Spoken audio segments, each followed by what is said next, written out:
Everyone, Nathan here. Thanks a lot for tuning in this evening. Just obviously before we get started, a couple of housekeeping rules. Firstly, if everyone can just flick a message into the question box just so you can let me know that you can hear me, you can see me, and that everything is good on that front. Beautiful. And secondly, as always, none of the stuff that I say is financial advice, doesn't constitute as financial advice. It's not here to replace financial advice, and I've got some interesting things to talk about this evening. So I just wanted to thank everyone for sharing their a Wednesday evening with us, and being here. So thanks for the tips on the haircut. It's going pretty good. Just need to get a haircut on the top so I can show off that mullet a little bit further. So get it all happening. But hope everyone's being well and enjoying their life. I know that for a lot of us, people are stuck in their houses. Probably half the country, people are stuck in their houses, and it's an interesting time. So yeah, hopefully everyone's doing okay. If you're not, reach out to someone, reach out to us if you need help, or someone to chat to. So I've been getting a bit of a tan. I've been going for walks every day. The other day I did a 40-kilometre walk whilst being on the phone and chatting, and I guess it's helping out a bit of the weight and whatnot, which is good. So try and do good out of this time. Today, got lots and lots of things to cover. Any questions that you guys have, flick them through in the question box along the way, and I'll answer them. I'll try and keep all the questions and answers towards the end. But there's lots of things that I want to cover off. I want to just do a little quick recap on previous predictions. Going back about, how long ago was it? Probably like 5 years ago now, I came out and said that we're going to have a thing called a global financial depression. I did a 5-part webinar series similar to this and went onto YouTube. And people writing on there, Nathan Birchie, you sound like you're off your head, stop doing bags of cocaine.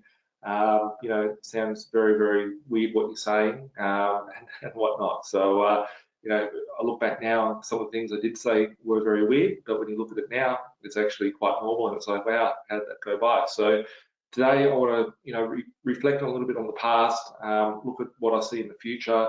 We're talking about inflation versus deflation. Where are we heading? Stimulus packages. What will be the trigger for the crash or a boom?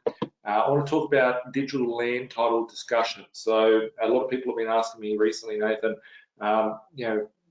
the New South Wales land titles are changing, how they do their land titles. I want to talk about what that means and if it's a big issue or not.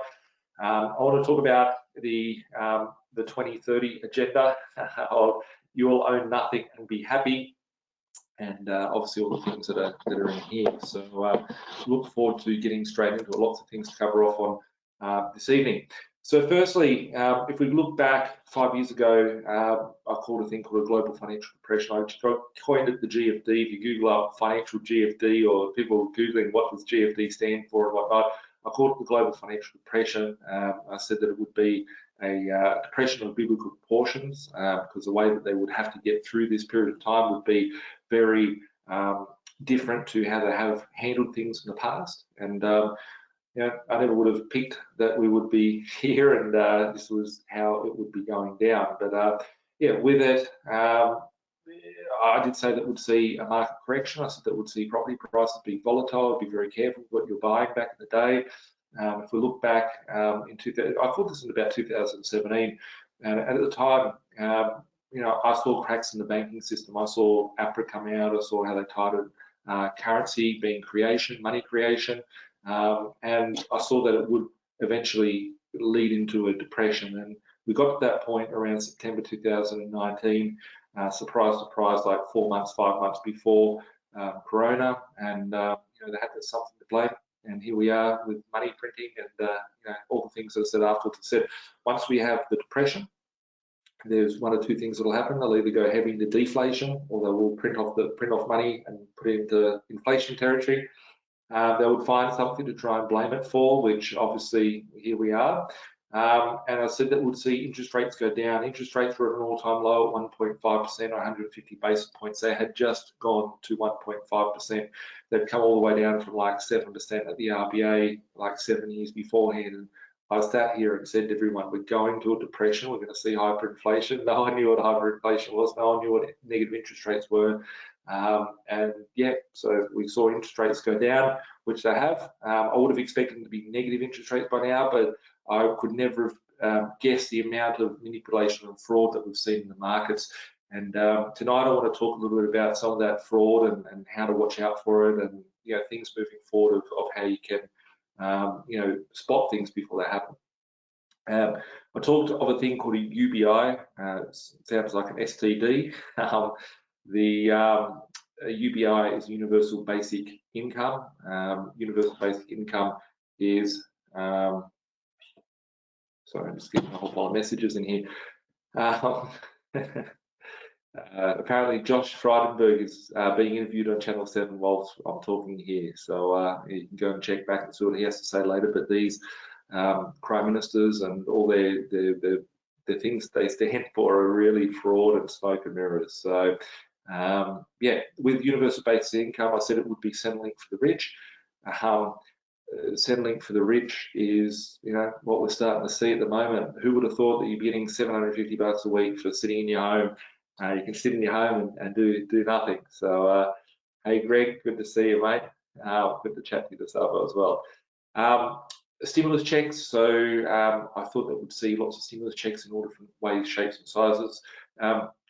If we were to go through all parts of law, whether it be federal government, state government, local government, there's grants out there. The grants that are out there could be in, one business could get,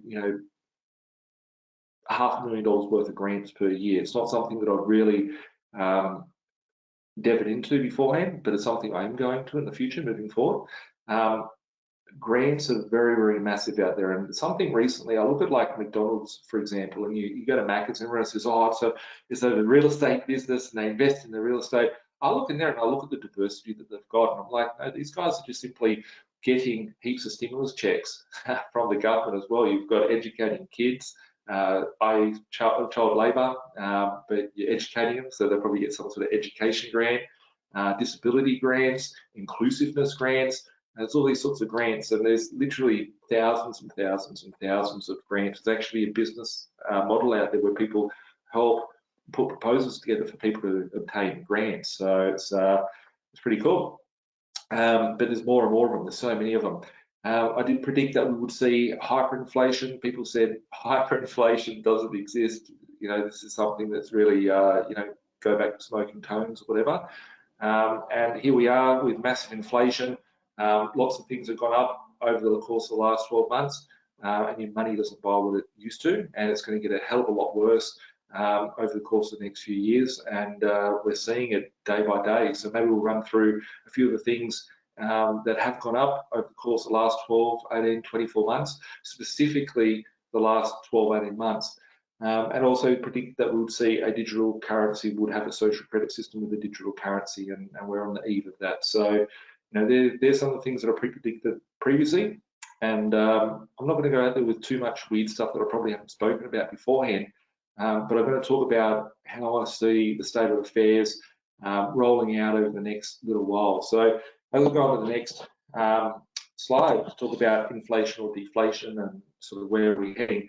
If you guys would like to share some things that you've seen go up over the course of the last 12 months, just in the comment section, just to give you some ideas on some of the things in your world that have gone up, and I'll share them with everyone here. So the big question is inflation versus deflation. When we have deflation, that's when things go down. When we have inflation, that's when things go up. I always sort of predicted that we would have one last crash, which is the crash that we saw going back, 24 months ago. It stopped. It was probably between 2016 and 2020. We saw, a market crash. If we look in Sydney, a lot of properties lost 20%. People, when you see a boom, people forget what things were selling for beforehand. But the market did crash in Sydney, and it did crash in the Gold Coast, and it did crash in Brisbane and all these other places. So I did think that we would see one crash, which we saw, and I did say that we would have a mother of all booms. But after this next one, there's nothing that they can do to move around. And the reason why I say that is, imagine if you're driving a car. Here's one of Virtue's analogies. I thought of it yesterday. But if you're driving a car and you're driving it at 5 kilometers an hour, right, and you want to turn the steering wheel to go right, let's say we're driving down the road and turn the steering wheel, right, 5 k's an hour, it will, roll into the gutter. You get a bit of gutter rash in your car.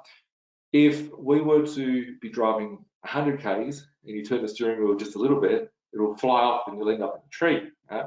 You're driving at 200 k's, turn just a little bit, you go flying off into a tree and probably, fly and flip the car and roll the car 10 times. The faster that you're going, the more trajectory it's bringing, quicker, like I don't know what you'd call it in a scientific way. But if we look at these financial markets, the more that they have inflated them, if you had a bill of $1,000, a debt of $1,000 you have to square up, it would be pretty easy to pay out that $1,000. You just get $1,000 and pay it out. But if you had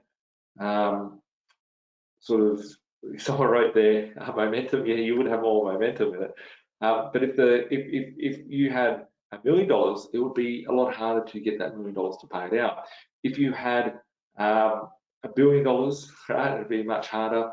And as we're seeing the collapse of our currency and the amount of money printing, or currency creation that's happening out there in monetary policy, it's becoming harder and harder for them to control these markets.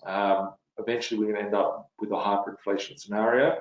We're not there right this minute, but we're definitely on our way. If you're new around here and you don't know what hyperinflation is, probably go and do a bit of research, look up into different countries, whether it be Hungary, whether it be Germany, whether it be in South Africa, whether it be in Venezuela, Zimbabwe.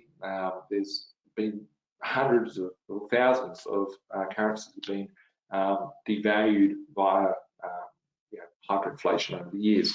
So the debts, the level of the debt, if we look at what Australia has printed off in the last 12 months, they've printed off $1 trillion worth of currency that's been created. And it's funny because I think I'm going to talk on my next slide.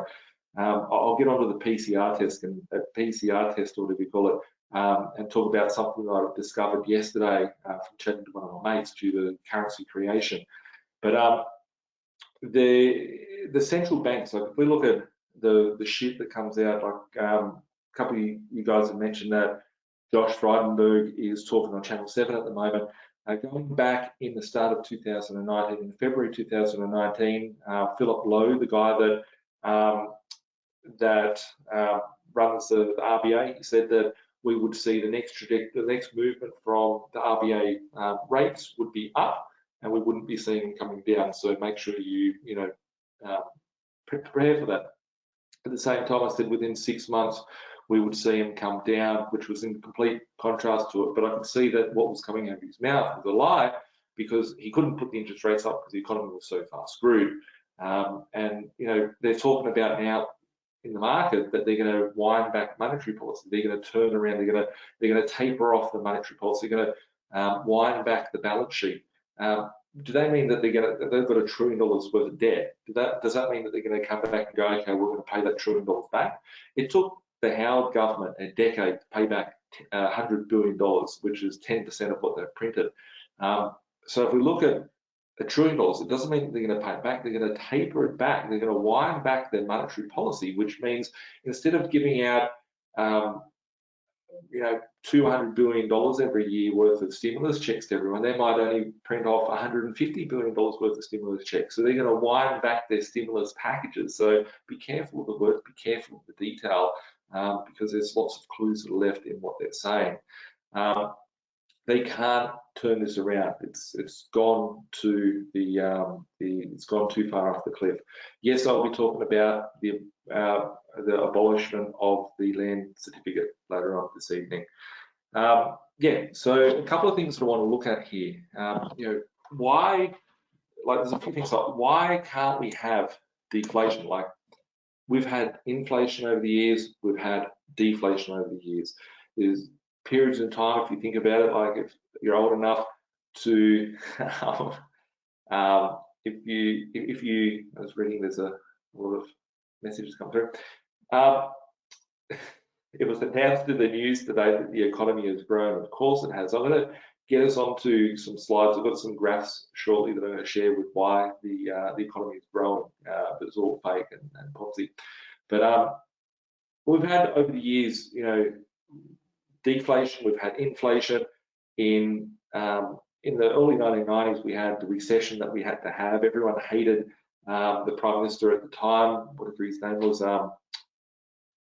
Paul Keating, and blamed him for causing a recession. But what a lot of people never looked at is that there was the same recession occurring in every country around the world, and the economy was screwed back then, but it's just gotten a hell of a lot worse year after year after year, and basically every single economy now is stuck together and taped together and on, you know, a dialysis machine in life support. So if we had deflation and we tried to suck some of this liquidity out of the market, some of the cheap credit, everything would crash. So I thought about this recently, and I laughed when, yes, it is being recorded, yeah.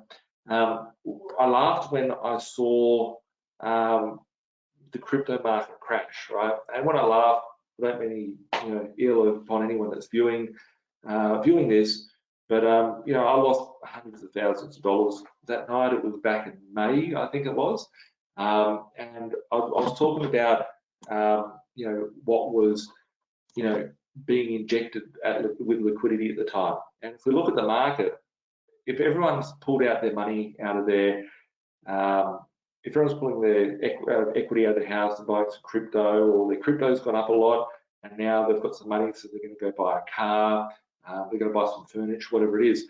All those people's money that was stuck in crypto got stuck.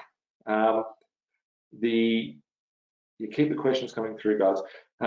All the money would have got stuck, and people couldn't have pulled that money out to go buy something. So the thing is that at that point, if crypto didn't go back up and get manipulated, well then a lot of economies would crash, right? That's how interconnected the crypto market was with the real world market now.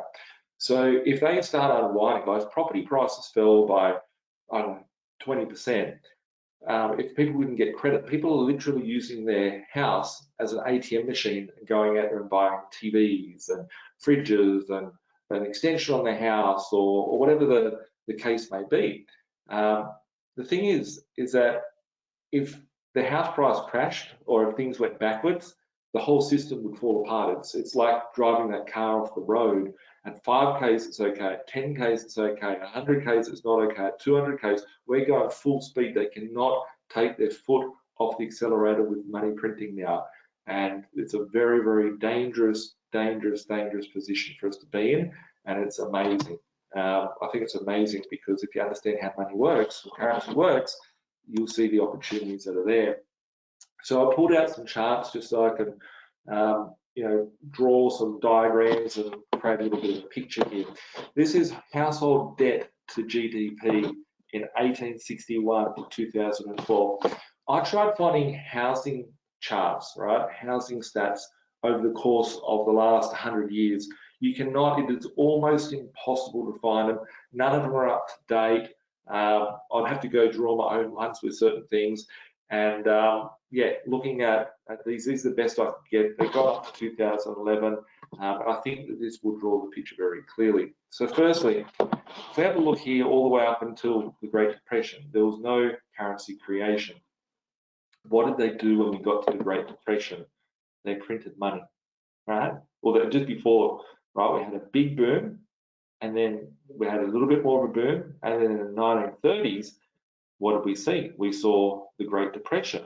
But what was the Great Depression? It was that they were unwinding this currency that they'd created. They tried to step it back to this level, but they couldn't because it created the depression, right? So everyone says the depression, oh, poor things, whatever, right? That was them playing around with currency and creating it testing it out in its current sort of format. So if we have a look at the amount of debt that was created, that literally overlays with the price of properties and with the amount of successes in the economy. Everyone thinks they're the greatest investor in the world at the moment. Everyone thinks they're the amazing business person that's out there and all that sort of stuff. And like, my ego would love to tell me all of that sort of stuff, but the reality is that we are in the matrix, and these if you realize that none of it ever existed, you'd realize that this game is all rigged to start off with, but there's the opportunity that lays within there. So if you were to take out the boom and the depression here, that was an up and a down. If they taper off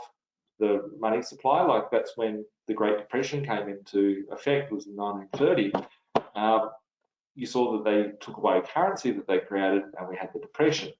Then you saw here around the World War II and the Great and the Industrial Revolution, they started producing a lot of things, and they were selling things, right? They were selling the white picket fence, they were selling the 1,012 square metre block, they were selling the 556 square metre block with the red brick 3-bedroom meter home built on it, and that was the dream that they started to sell there.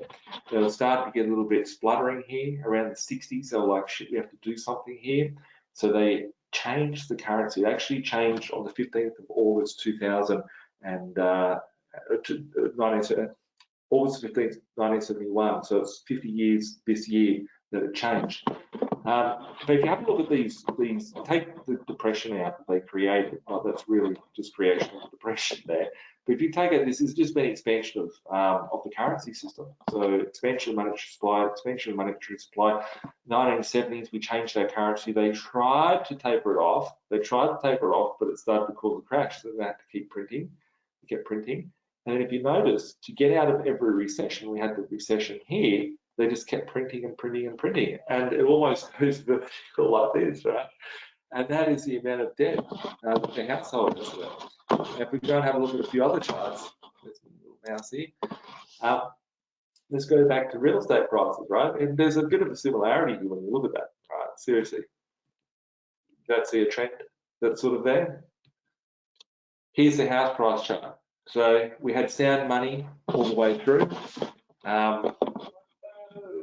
The house prices sort of went backwards, right? It was only until they started, the Industrial Revolution, selling the dream. We increased the immigration here, certain things that occurred, and we were able to manipulate the property prices up. We changed our currency here, had a big spike up. They tried to reduce things, do quantitative tightening, going backwards. And here we go, going back up, and sort of going up. Every time we go through one of these cycles, it's going up higher and higher. I've got another little chart here.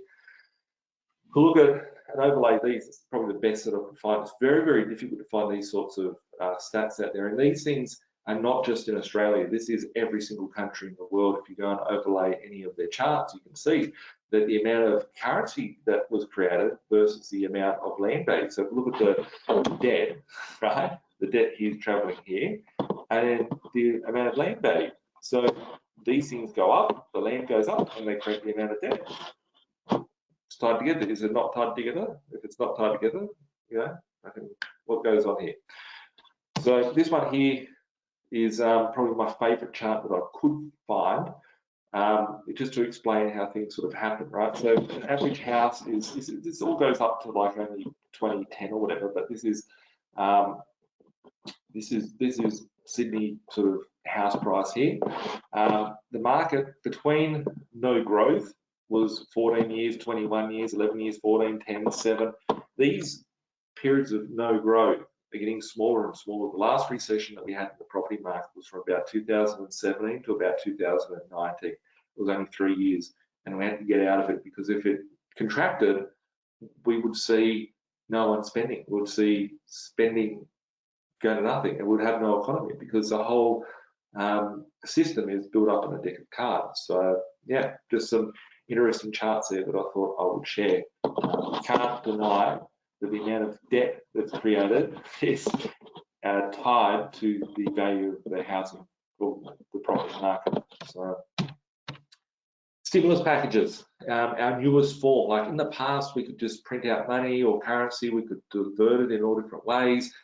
We've built different things, whether it be over the years we've had childcare rebates. So if you remember growing up, I was a kid from the 80s and 90s, and you know, you'd have mum and dad would go to work, mum would mind the kids, you'd have a one-income family, because that's all it would take to live the dream, right?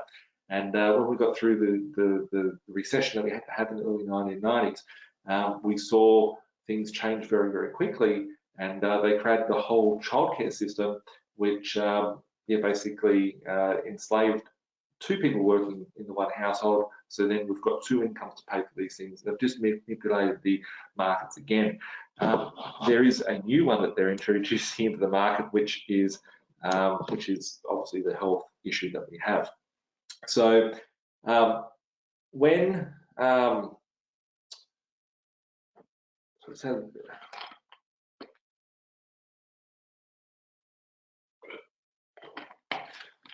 in probably March this year, yes, no joke, in March this year, we saw the end of JobKeeper, JobSeeker, all the grants to the businesses, and I set it on to, I think it was Facebook Live.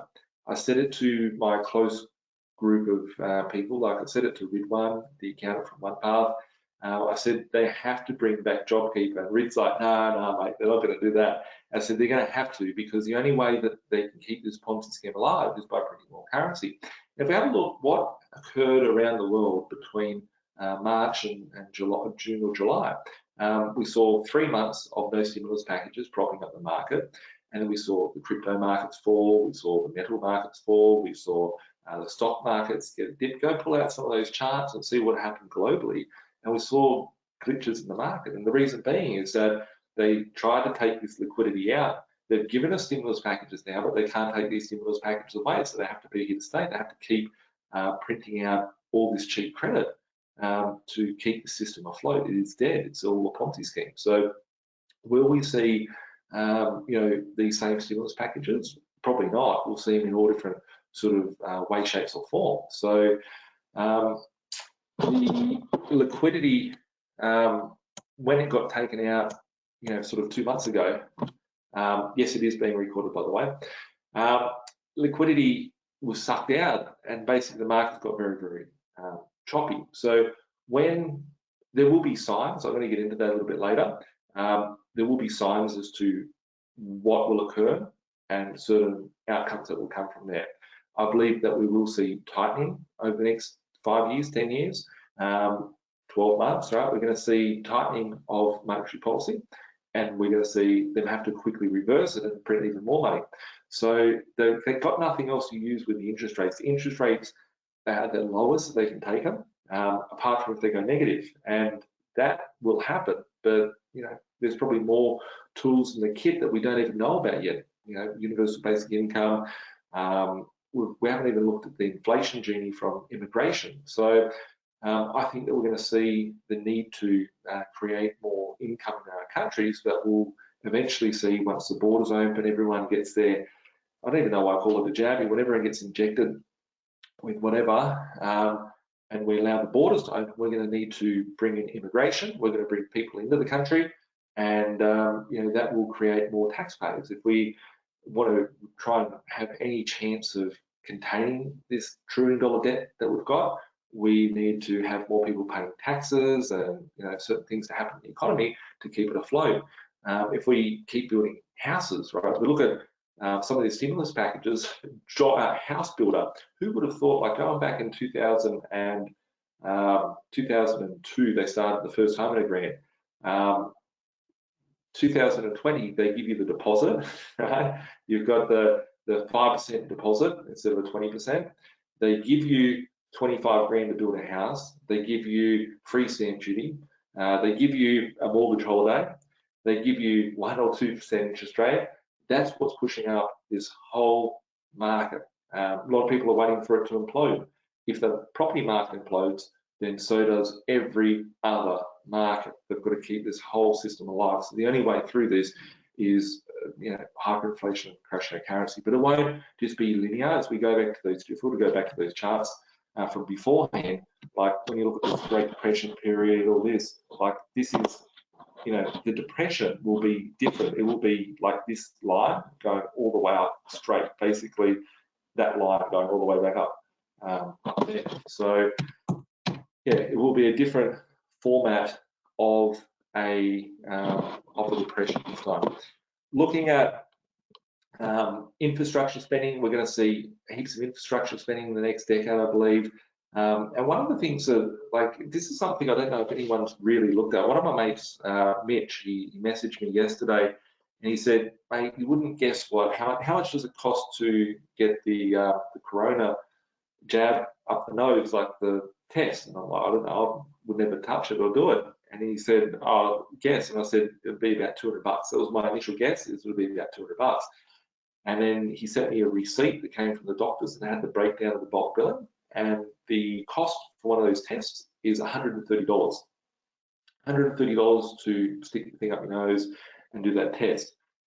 If we break that down and think about how many tests have been conducted over the course of the last 12 months, 24 months in our country, he calculated the numbers and he sent it to me. I remember he sending it to me, and it was about $4 billion just in tests, right?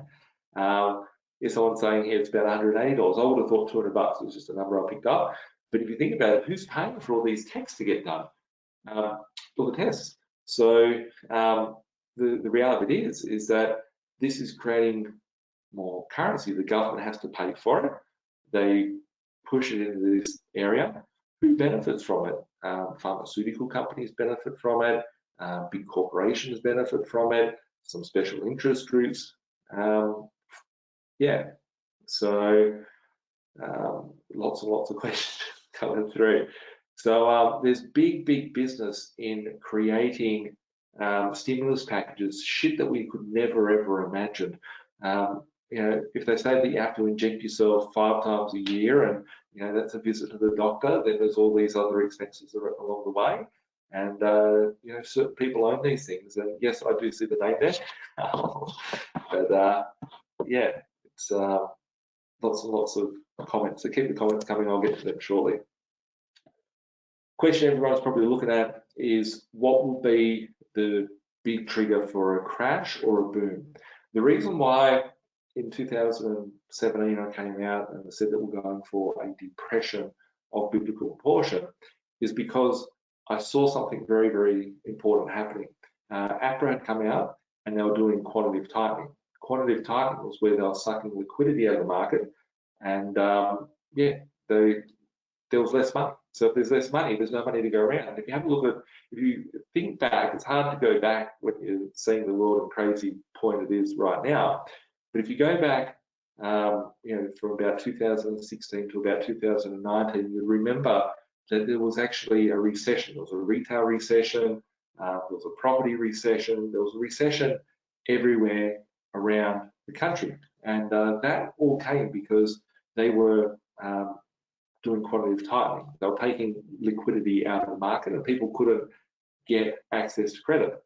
So I was thinking about it the other day, if let's say I bought a property for $500,000 and I sold it for $1 million today, where does that money come from? Well, firstly, let's say we've got the buyer over here. Let's say this bottle is the buyer, and this bottle comes to me and says, "Nathan, I'll give you 500 grand for $1 million for your property." I paid for the property $500,000. So by this entity buying this, I'm making $500,000. But does this entity have the $1 million in cash? No, because it was never cash to start off with. It was currency that was created from within the system, and the bank creates the currency. So the currency is created. The bank will just put an IOU in the back of their vault. They'll give you the money. This one here takes this property. I have $500,000 in the bank account. What do I do with my $500,000? Yes, it's got the half full attitude. I can take that $500,000. I can go do whatever I want. I can go buy a new car. So I go buy a new car. I bought a car in a caravan the other day. I bought a new truck, a big truck, and a big 26-footer caravan. It's like a villa inside, so I could take it around the country. And when I go buy a vehicle using I didn't sell a property, by the way. But if I take the cash and go buy something, then there's a buyer in the market. If this buyer didn't come in and pay $1 million for this property, I wouldn't have had the 500,000. If the bank didn't create the currency for this buyer to go and purchase that property, there would be no buyer, which would mean directly it's trickle down economics into the fact that the car yard and the caravan company wouldn't be making any money. They wouldn't be going out buying furniture and food. And yeah, it's something that if they squeeze the market, everyone dies. So they have to just keep printing. So if we see them taking liquidity out, that could be in the format. It doesn't even mean that they take liquidity out now. They can leave all the debt that's there. The debt costs them almost nothing. If their bonds are at 0.1%, the bond yields used to be like 3%, 5%. They used to be, giving a return, but they're giving no return now. But if that went up even just by 1%, the government will die. So the value of the debt has to stay low. We're stuck at a zero interest rate policy. If we're stuck at a zero interest rate policy and cheap, easy, available credit, lots more people are going to come out of the woodworks, buy assets, push the market up, and we're going to see more and more inflation. So looking at, keep the questions coming through, everyone. I'm seeing lots and lots of good questions there. Basically, if they keep printing this money, keep printing the currency, we're going to keep seeing the cost of everything going up. And looking at the cost of goods, I asked you guys beforehand to send over what you've seen go up. It's almost unaffordable to build a house anymore. It's almost unaffordable to do a lot of certain things, right? And it's going to get to a point where, the system can't hold it anymore. We're going to have runaway inflation. People are going to be, well, for me to build a house, who's going to buy a hamburger? $20 for a hamburger, right? We're not going to fancy places here. Next to my office in Sydney, there's a place, I think it's called like Ribs and Burgers or something. You buy a hamburger, chips and a Coke, and I think it's like $33 or $35 or something like that. And it's something that, Someone asked, how can I view people's questions? Have to sit on this side of the screen, only I get to see the questions. So yeah, keep the questions coming through and I'll answer them all for everyone. But we will see when they take liquidity out, we'll see a crash. When they start slowing back on the liquidity or the money that they're printing, we'll see a crash. So all these currency that's been created for the PCR test, for all these things, there's big business in that. In every government department, they'll be getting a new chair, they'll get a new desk, they'll get certain stuff, and it'll just create liquidity sloshing around in this environment. It's a whole fake environment, but it's amazing because you can, take advantage of it, and there's lots of people taking advantage of this market at this sort of time. I'm going to take a little divert here. There's two things that I wanted to talk about. I've been getting lots and lots of questions about these, and I think it's very important to address it. So maybe for Carolyn, who edits these videos, maybe chuck this online for everyone to look at as well. A lot of people have been questioning, saying that they'll be removing, this is a big topic of conversation. I haven't talked about it yet, I've just been really busy. Abolishment of the certificates of title, changes to the land title system. On the 11th of October 2021, new changes to the land title system will be in place. From a paper-based system. So on the surface, a lot of people would look at that and just be, oh, it's going digital. But there is a lot of, people that are fearful of it. There's a lot of people saying, they're going to take our properties off us. We're not going to ever have a property and whatnot. So I have some answers to that. Firstly, this is nothing too new. Am I concerned about it? Not at all. Basically, there's a big business in this thing called PEXA. So when you do settlements, it's all done digitally now. So there's actually a business that's about to go live on the stock market. So if you look at, ASIC, for example, that does all your Corporation Act, that's a publicly listed company. Everything that we're dealing with, the country of Australia, yes, it's a publicly listed company. It's traded. There's bonds that are traded on top of it. How do you think we get our money from other countries around the world? They print out derivatives based on what we do. A human life, when we go through the 12 years of the government indoctrination camp, we become a tax slave. Our whole life is worth about $500,000 worth of tax revenue for the country. So in order to stimulate the economy, if we have more taxpayers, then we've got more people producing and consuming. We can improve our economic position by having more immigrants to the country, or more reproduction in the country. That's why they occasionally pump out incentives to have more children and more incentives for immigration and whatnot. But if we look at the structure and the framework around the titles, a lot of people are scared that their house is going to disappear. Firstly, if we look at Queensland never had a clear title system like this. So they've always been digital. I've bought properties in Queensland for about 12 years. I think in 2018, maybe they changed this system, but it's not something that I'm fearful of. There's a thing called PEXA. I believe it's going to go live, and it's going to go on the stock market. It's a big business in doing settlements, and it's all part of this digital network that we've got about tracking and tracing and anti-money laundering and controlling where your money came from. If the money is never yours, right? It's a part of the system. You never owned it. So this is a surveillance system that's coming into being installed. They're going to know where you paid your property from, how you paid for it, etc. But I don't think it's that they're going to remove it. And my next slide is going to be talking about you'll own nothing and be happy, which is a 2030 agenda, which we'll get into in a moment. I just wanted to have this little segue to talk about this, because it's something a lot of people are concerned about, and it's going to be very, very big over the course of the next decade. So just to recap, Queensland never had physical land titles. New South Wales is going digital. There's a lot of people out there on the internet talking about how your property's rights are going to be taken away from you, and you're not going to own the property and all this sort of stuff. I do have some questions for you. Do you really have land rights to start off with, right? Do you really have the land rights? So if you don't pay, let's say you owned your property outright and you don't pay your council rates, the council will repossess your property. So you've got your local government that owns over the top of you. So if you're here and you think you own your property, like, yeah, I've knocked the bank out, right? There's like another 10 layers on top of it. Right? So you've got your local government. Then you've got your state government. Try not paying for your land tax. Once again, they'll extort you, and then they'll take your property off you. So you're owned by the state. And then you've got federal layers of ownership over your property anyway. And then you have your crown, right? If you think you own your property, you got rocks in your head, because go out to your front yard, right? Half the country at the moment is in lockdown. If you don't wear a mask on your face, you're going to be locked up and thrown into a jail cell, right?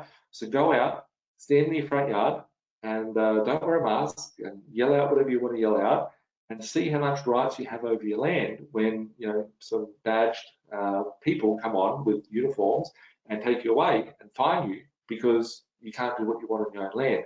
So do you really own your property to start off with? So a lot of people are freaking out by this. I think it's very minimal. I don't see them taking over your property, right? And I think, do you think really that a piece of paper ever really gave you ownership of your property, right? The way that land has been controlled in the future is by lots of shady business. They come in with guns, with war, they steal, they win over the land. People are consumers, they're not citizens anymore. And I posted a video of this on Birchford the other day. People aren't standing up for their own rights, right? They don't even realize, right? So if you ever thought that you had protection because you had a piece of paper that said you own the property, well, I don't understand what would be different with it being a digital version of that. But if you really want to own your land, you need to own your own army, you need to own your own ecosystem, and there's a whole other level of infrastructure that would be required in order to have natural land rights. Having a little piece of paper that draws a perimeter of 200 square meters of land with your house with no eave on it is not, a really, a foolproof way. So I've got, I do question everything. I don't like this system because you're going to have more control and all that sort of stuff, but it's not something that I'll be concerned about. I will go on to my next page to talk about how I see the next topic being answered for everyone. I think that something that everyone needs to be aware of over the course of the next decade is that it will be unaffordable for people to own property. And there's a reason why they call people landlords, because they're the lords of the land and they're the people that own the property that the peasants, worked on and whatnot. So being a landlord, if you go to New York and see those people in New York, they're not expecting to ever buy a property. They're hoping to get approved so they get their own rental property one day. So the whole system is different. And I think that we'll see that on a global scale. And I think that we'll see the rise of corporate sort of tenants over the next decade as well. But let's get into that. So I don't know if you guys have, this is just the two slides that are a little bit off topic today. This is a post from back in 2017. It says, welcome to the year 2030, you own nothing, you have no privacy, and life has never been better. That link that's there, a link to the World Economic Forum website. Firstly, you want to ask who is the World Economic Forum? If we have a look at this logo, right, it has the 666 in plain sight there, right? That's just the start of it. But anyway, it's a different topic. Who is the leader of it? It's a guy by the name of Klaus Schwab, K-L-U-S or K-L-A-U-S, Klaus Schwab. A lot of people don't realize. So let's go back into the history on him. He had a mother and a father. Who were his mother and father? Well, his father was whatever Schwab his name is, and his mother was someone with the surname Rothschild. So this Klaus Schwab that runs the Economic Forum is a direct descendant of the Rothschild. Interesting fun fact of the day. With this statement, there's a whole, they've tried to delete it as much as they can off the internet. They've deleted this. There's videos about it, and some people have saved the videos and re-uploaded them on different video platforms. So go and look at it. A lot of people have been scared about this. There's a Forbes article from 2016, and it says, I'll just read the first paragraph. Welcome to 2030, own nothing, have no privacy, and life has never been better. Welcome to the year 2030, welcome to my city, or should I say our city. I don't own anything, I don't own a car, I don't own a home, I don't own any appliances or any clothes. It might seem odd to you, but it makes perfect sense for us in this city. Everything is considered a product, has now become a service. We now have access to transportation, accommodation, food, and all the things we need in our daily lives. One by one, these things became free, so it ended up not making sense for us to own much. If you get something for free, right, there's always a cost, right? You get free schooling, you get brainwashed. You get free food, you get fat. You get, free TV, you get brainwashed. So you need to look at what is the agenda if you're getting it for free. And my personal thoughts behind this, I've got some scam that keeps calling me on here. Does anyone get signed up to those scam things sometimes? You get prank phone calls that are coming from like Nigeria or something. I don't want to happen right now.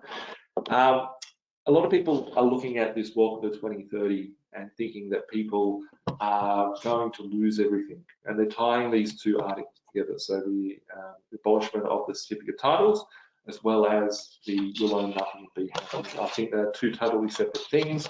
I'm not concerned by either one of them.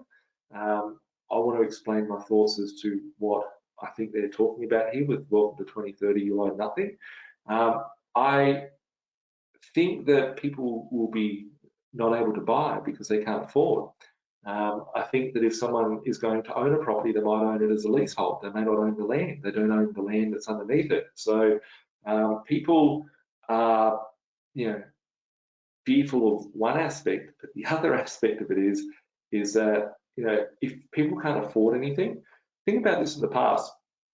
In 2008, you could go buy a car. Cars were very different about 15 years ago. Someone in 2008 would be driving a 1985 Toyota Corolla, a 1980 Datsun Bluebird, Daihatsu Charade, car with bulb that's attached to the side of the car. But nowadays, if you have a car that's more than, say, 5 years old or 10 years old, people look at you like you're a weirdo and you're a peasant because you don't have a brand new car. And the reason is that the car is no longer a car. The car is a financial instrument. They're not trying to sell you the car. They're trying to sell you the finance that's attached to the car, because it's a whole new market they created in the wake of the 2008 financial crisis. So looking at your vehicle, if you think that you're never going to own your house, what about owning the vehicle? Yes, you drive the vehicle. Yes, you pay for it. Even if you own the vehicle outright, right? Going back to the land right ownership, people say, well, I own my car, I don't have a loan on it. Okay, cool. Hop in your car and don't pay registration for it. Don't pay your insurance. Go for a drive, see how far you have. No, you'll get locked up. Just hop in your car and go for a drive anyway, and you probably get locked up at the moment. So do you really own your car?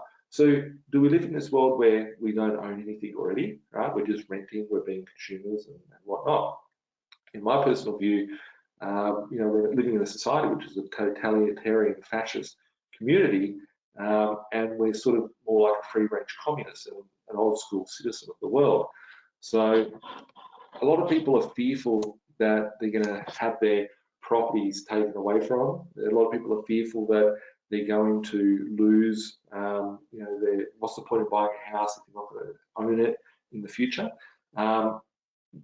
Your land and your land title is only a slight, piece of paper. Do you think that you have any more security over your place because you have a piece of paper with writing on it that you own your land? Right? You don't. So in my view, I look at it like in the Matrix, and this is probably a deep one before we get off the slide. The whole thing is rigged, right? Straight from the start. You need to understand, does money exist? Does currency exist? People go, oh, well, debt is bad. When you realize that debt is money, money is debt. Where does money come from, or currency? Our dollars, our $50 note, our $100 note.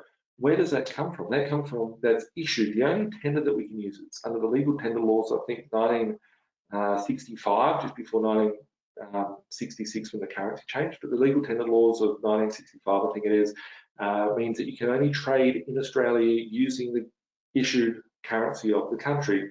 The currency that was issued of the country is issued via the central bank, which is the RBA, and this thing called NPO, which is Note Printing Australia.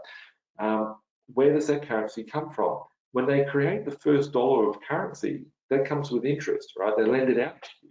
So the currency never existed. It was lent. It was put into existence. So let's say they make $1 million worth of notes.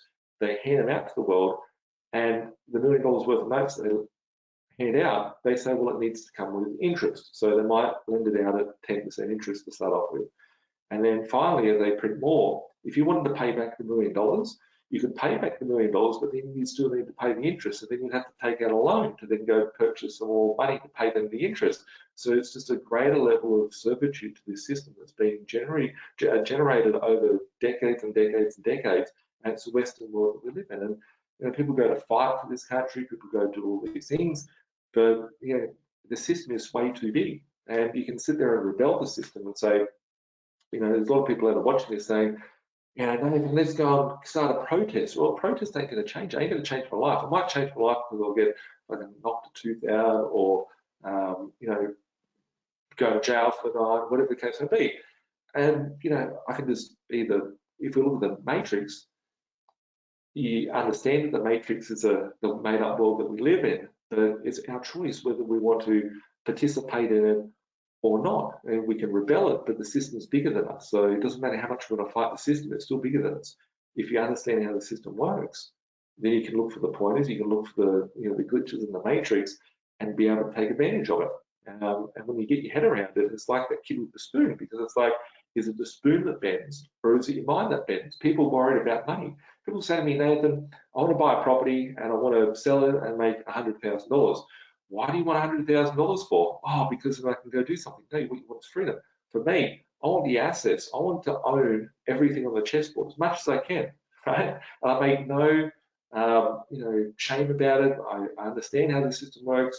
If these guys hadn't created the system, we wouldn't have the opportunity to play inside the Matrix, understand the Matrix is there. You're not going to learn it at school. You're not going to learn it on TV. You're not going to learn it from any free propaganda outlet that's out there.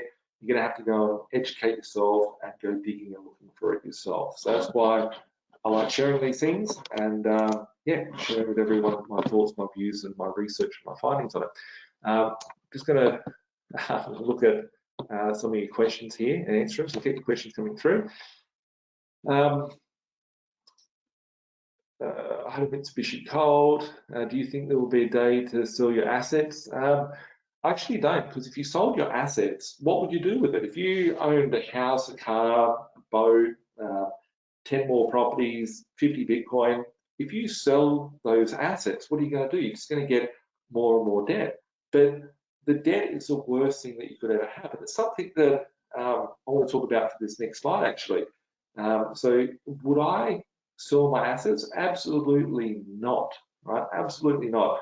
I will use this fraudulent system that we have with our currency, and I will wait for it to collapse, and there'll be a point where I want to pay out some of my debt, which is definitely not now. Question I ask you, let's say you sold all your stuff and you had $1 million cash in the bank. That might seem great, right? What are you going to do with $1 million? In 5 years' time, $1 million won't buy what it will today.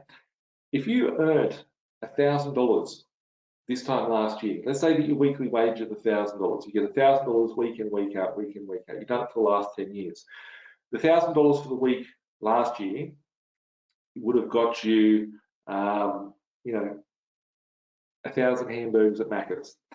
If you go to McDonald's now with your $1,000, you're going to go buy half the amount. The amount of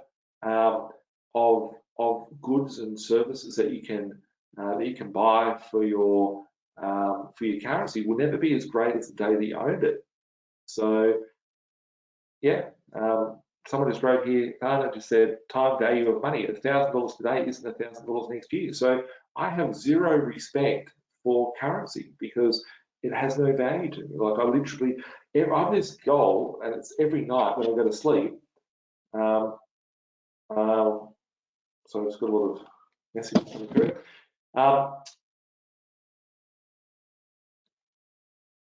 Mind blank.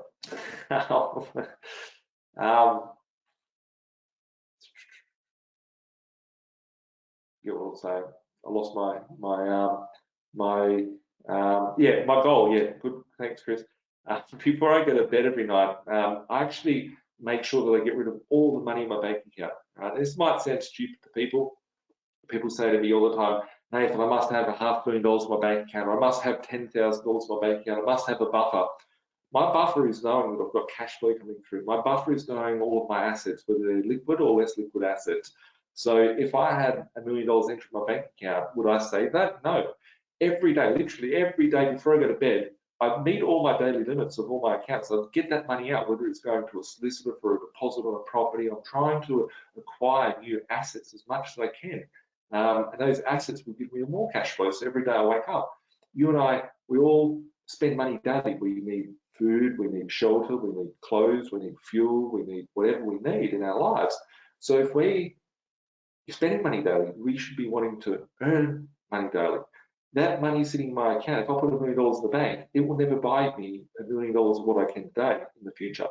Whether it be the property prices going up, whether it be the steel prices going up, whether it be the lawnmower going up at Bunnings, whether it be services going up, whatever's being inflated away is, becoming, the currency is losing its value.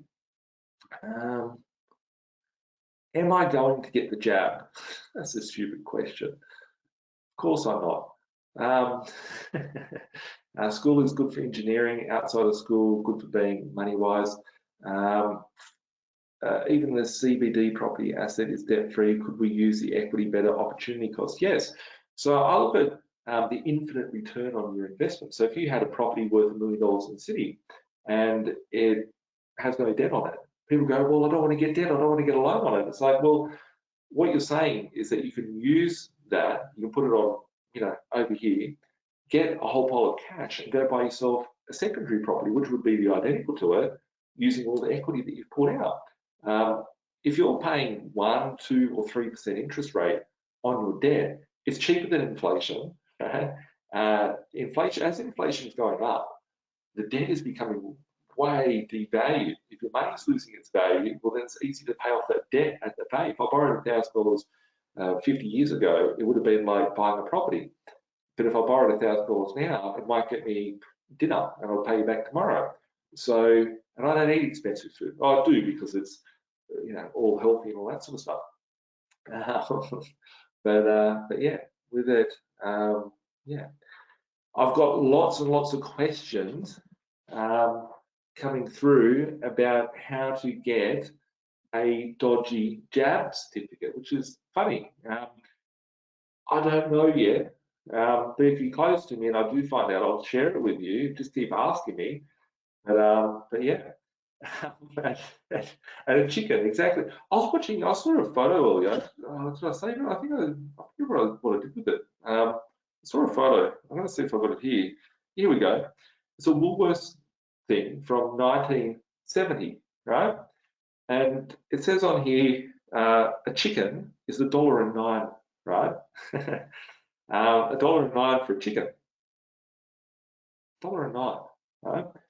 You go to Woolworths now, a chicken is $9, right? How would you get a chicken for $9? I'm genuinely asking that, right? Let's say this bottle of water probably costs $4 or $3. Someone puts it on a pallet, there's 50 pallets, they get it out of the tap, they do whatever they do with it, they put it, they ship it, all the shipping, the handling, all that sort of stuff. But you're telling me that you've got to raise a chicken, right? You've got to grow this chicken, you've got to feed it, you've got to get it big and fat, and you've got to slaughter it, you've got to pay all the wages, you've got to get the driver, you've got to lose half of them because they get, yeah. But the cost of a chicken should be about 40, 50 bucks. 40, 50 bucks is the cost of a chicken. Not a free range chicken. It's proper chicken, like a real chicken. They taste different when you eat them. They're not pumped full of all the chemicals. You know, the steroids that are put in the chicken is very, very different to the chickens that we go and buy from the shop. So it is food for thought.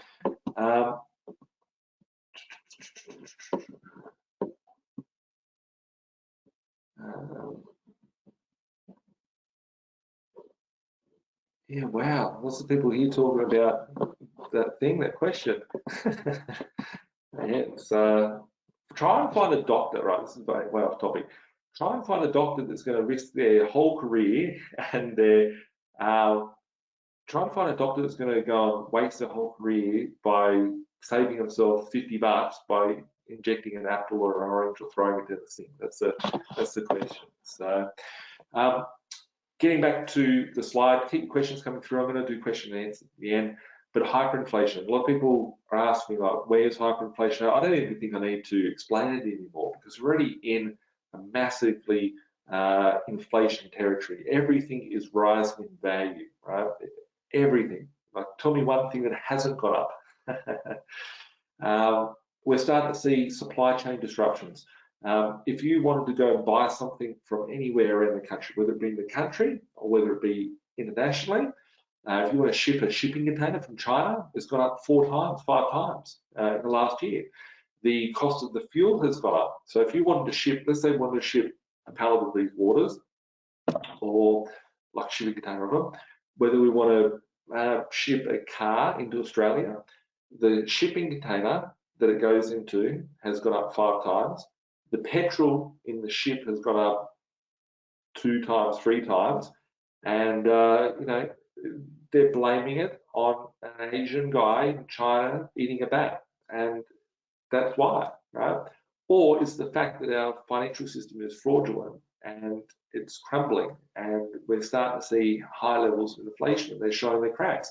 We cannot go back to deflation. If we go to deflation, the whole game is over. The only way to get through this is to crash the currency. It comes to a point, I've sort of calculated the end of the system to look at, you know, when this whole thing comes crashing down, how cheap the currency has to be. If the debt, if you had $1 million loan, right, and the $1 million loan was, you know, 10% interest per year, you'd die, right? But if the interest is at 1%, it doesn't really matter. But if you wanted to pay that money off and you can't afford to pay it off, if your loan was $100 million, how would you pay it off? If the interest rate was -3%, then every year will be becoming 3% cheaper.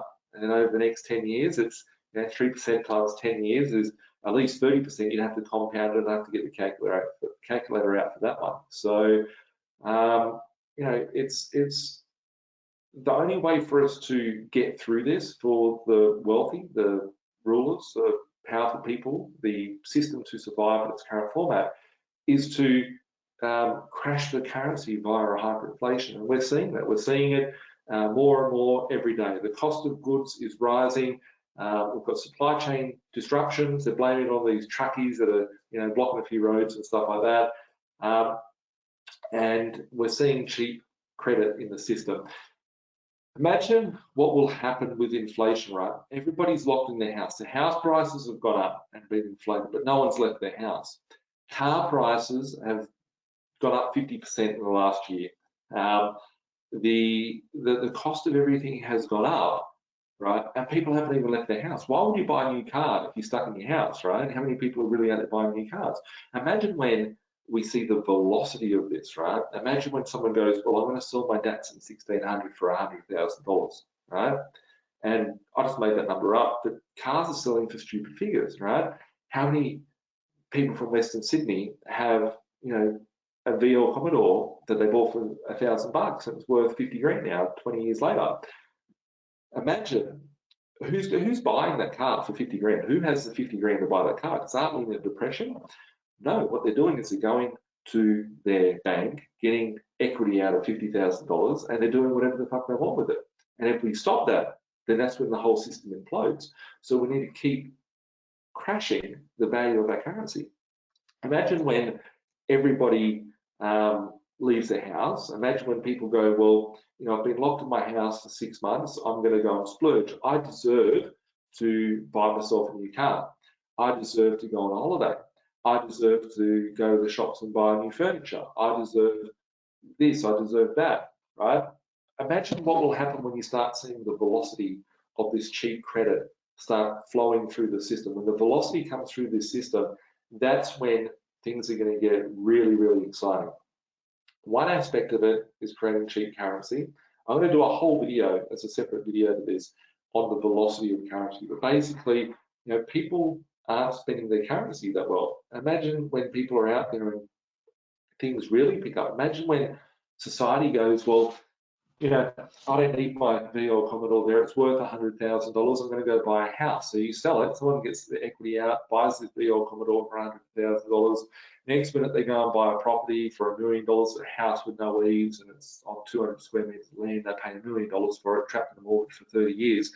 And then the person that bought that house and now sold it, they're like, well, I've got $500,000. I'll go buy myself, 2 GDRs and I don't know, whatever they're going to buy with it. That is when we're going to see the party play out. And at the start of this, if you recall, probably my favorite video I ever did, and it got a lot of traction. It was about hyperinflation in March last year. If you Google it, if you YouTube it, Nathan Birch hyperinflation. It's a video of me in front of the whiteboard. I talked about it. I did say that it would start not straight away, probably 3 years to about 7 years later. We will start to see the real effect of the velocity and the speed and the rampantness of hyperinflation as it loses all of its value. So yeah, it's if you were that person that bought the house for $500,000, you sold it for $1 million, you make 500 grand. The new person that's coming in to buy that property from you for $1 million, they're the one that's holding the bag. They're the one that's holding the large amount of debt. I think that the debt will be forgiven, and I think at one point it will be hyperinflated away into oblivion, which is what I've been saying for ages. Nathan, you need to invest in a GTR. Yeah, I had an R35 GTR for a few years, and I sold it. I liked it. It was a great car. I sold it and I bought a Bentley. Nowadays, I just drive trucks. I just bought a Silverado, one of the big four-wheel drive trucks, a 4-tonner, today actually. So yeah. What other thing here?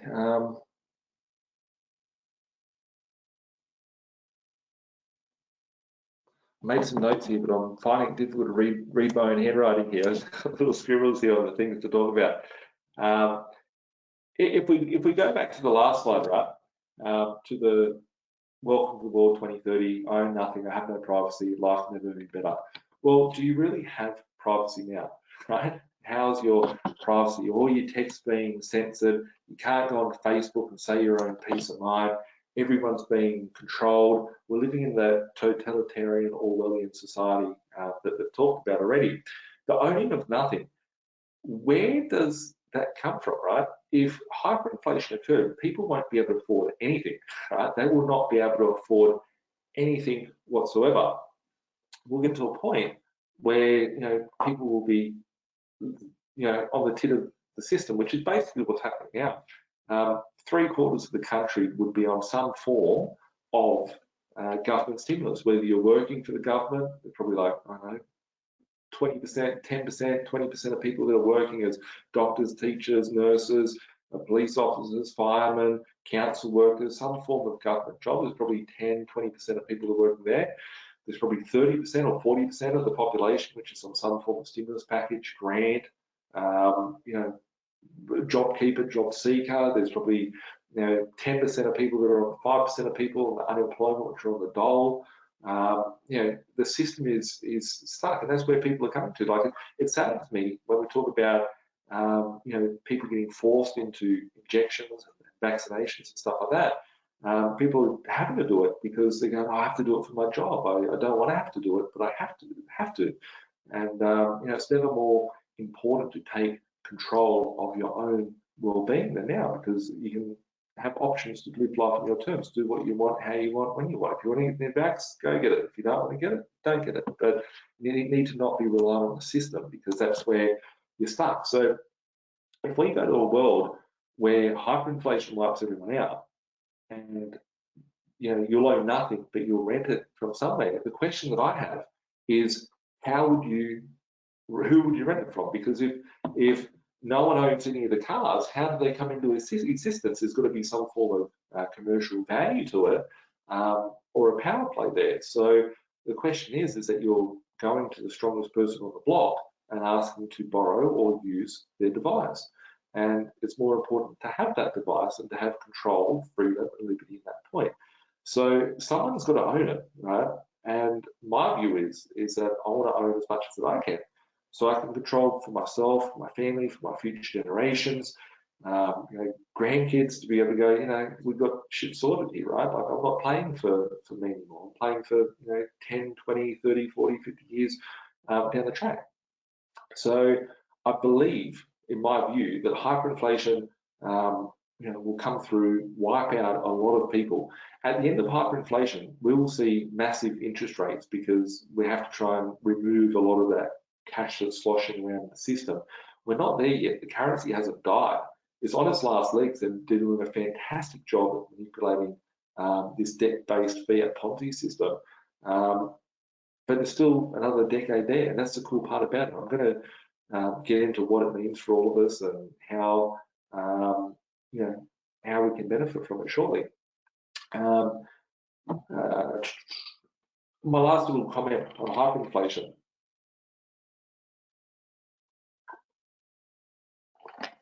My last part on hyperinflation is that it is bad.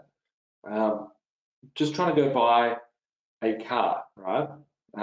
My Ford Raptor, it's a Ranger Wild Track, not a Wild Track, it's a Ranger Raptor. I bought it for 74 grand a year ago. Great car. I didn't want to sell it, but I'm like, I don't need 2 trucks. So if I have to buy this bigger truck to tow the caravan, then I'm going to need to get the bigger truck. So I'm going to sell my Raptor. So firstly, if anyone wants to buy a Raptor, hit me up. It's a good one owner special. But the second thing is, I was looking at the cost of it. I paid 74 grand. I thought I bought it well, but they're selling second hand now for 80 grand, 85 grand. So I'm like, cool. I could sit there and be like, great, the vehicle has gone up 10 grand, right? But at the same time, all the other vehicles that are out there have gone up in value as well.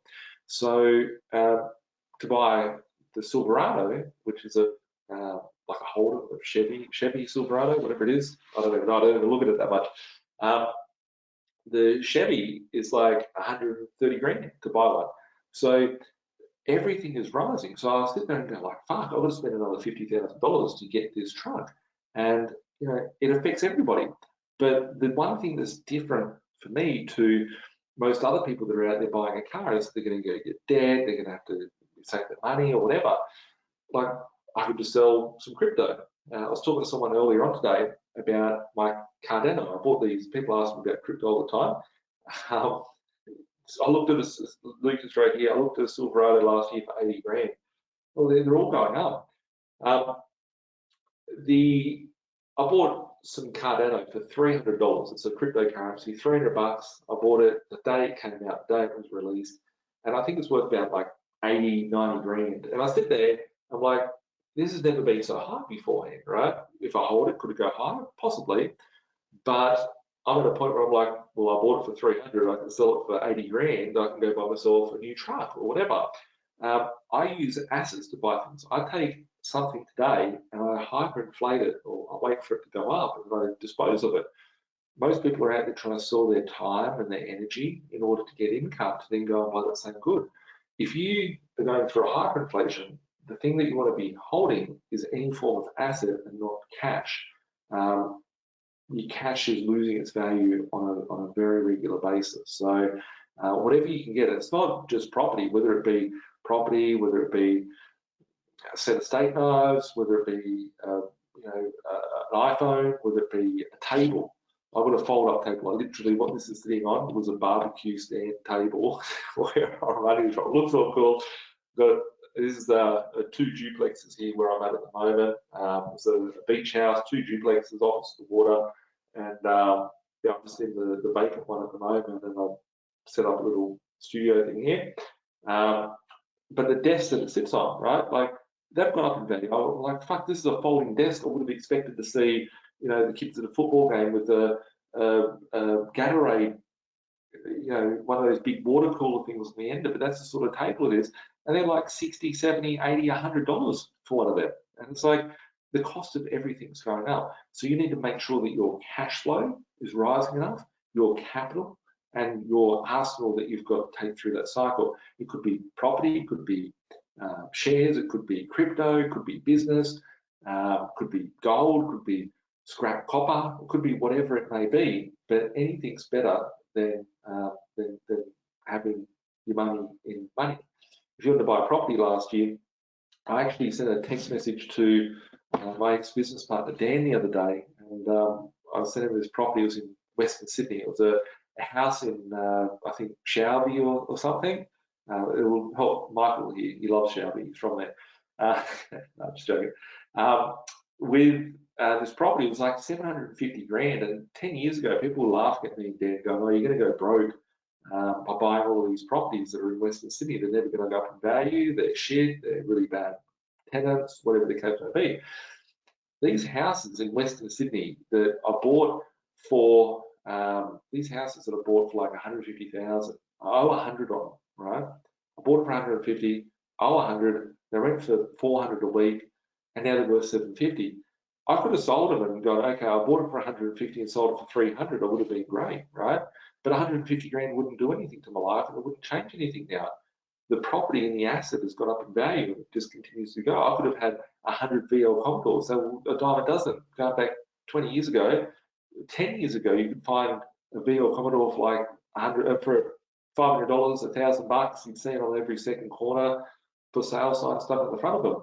Now they're 50 grand, right? If I'd have bought 100 of them, I could have bought a whole property portfolio just by owning those vehicles. Everything is being inflated in value. And one of the things that I look, it's funny, like I did a video a few months ago where I said my portfolio had gone up by $15, $20 million over a period of 6 months. I did nothing. I just lived my life. It went up. When I messaged Dan the other day, and he goes, wow, what the fuck? How the fuck did they get that high? What's going on? And I went and looked at my portfolio again. I was like, shit, my property portfolio went up by another 10 mil in like 2 months. I didn't have to do anything. The properties just did their thing. And is it because the properties were so great? Is it because there's lots of people moving in the area? Is it because everyone's had a pay rise?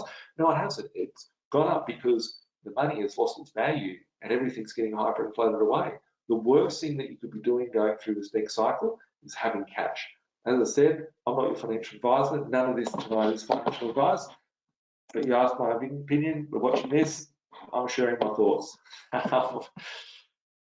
What does all this mean for property? What does it all mean for property? You know, I've got property and I'm going to lose my property. You're talking about digital property titles and all these sorts of things. Is there benefits? Is there, my back's a bit sore by the way. I haven't been to my chiro for about a month. I'm going to go tomorrow, which is great. What's going to happen? So I'm going to run through a few slides. These are all going to be property slides moving forward until the end. I think there might be one or two about other assets like crypto and whatnot. What does it mean for property? Well, firstly, I've always talked about the three things with buying a property: below market value, upside for capital growth, and a strong cash flow. Who will be the first person to answer what's my fourth rule for investing in the property now? Below market value, upside for capital growth, strong cash flow. What's going to be the fourth one? There's a fourth one, which is a new part of my investing career. Yes, yes, yes, yes, yes, yes. Everyone got it right. Everyone got it right. Below rebuild cost, below replacement cost. Someone wrote, must be a motel. That too.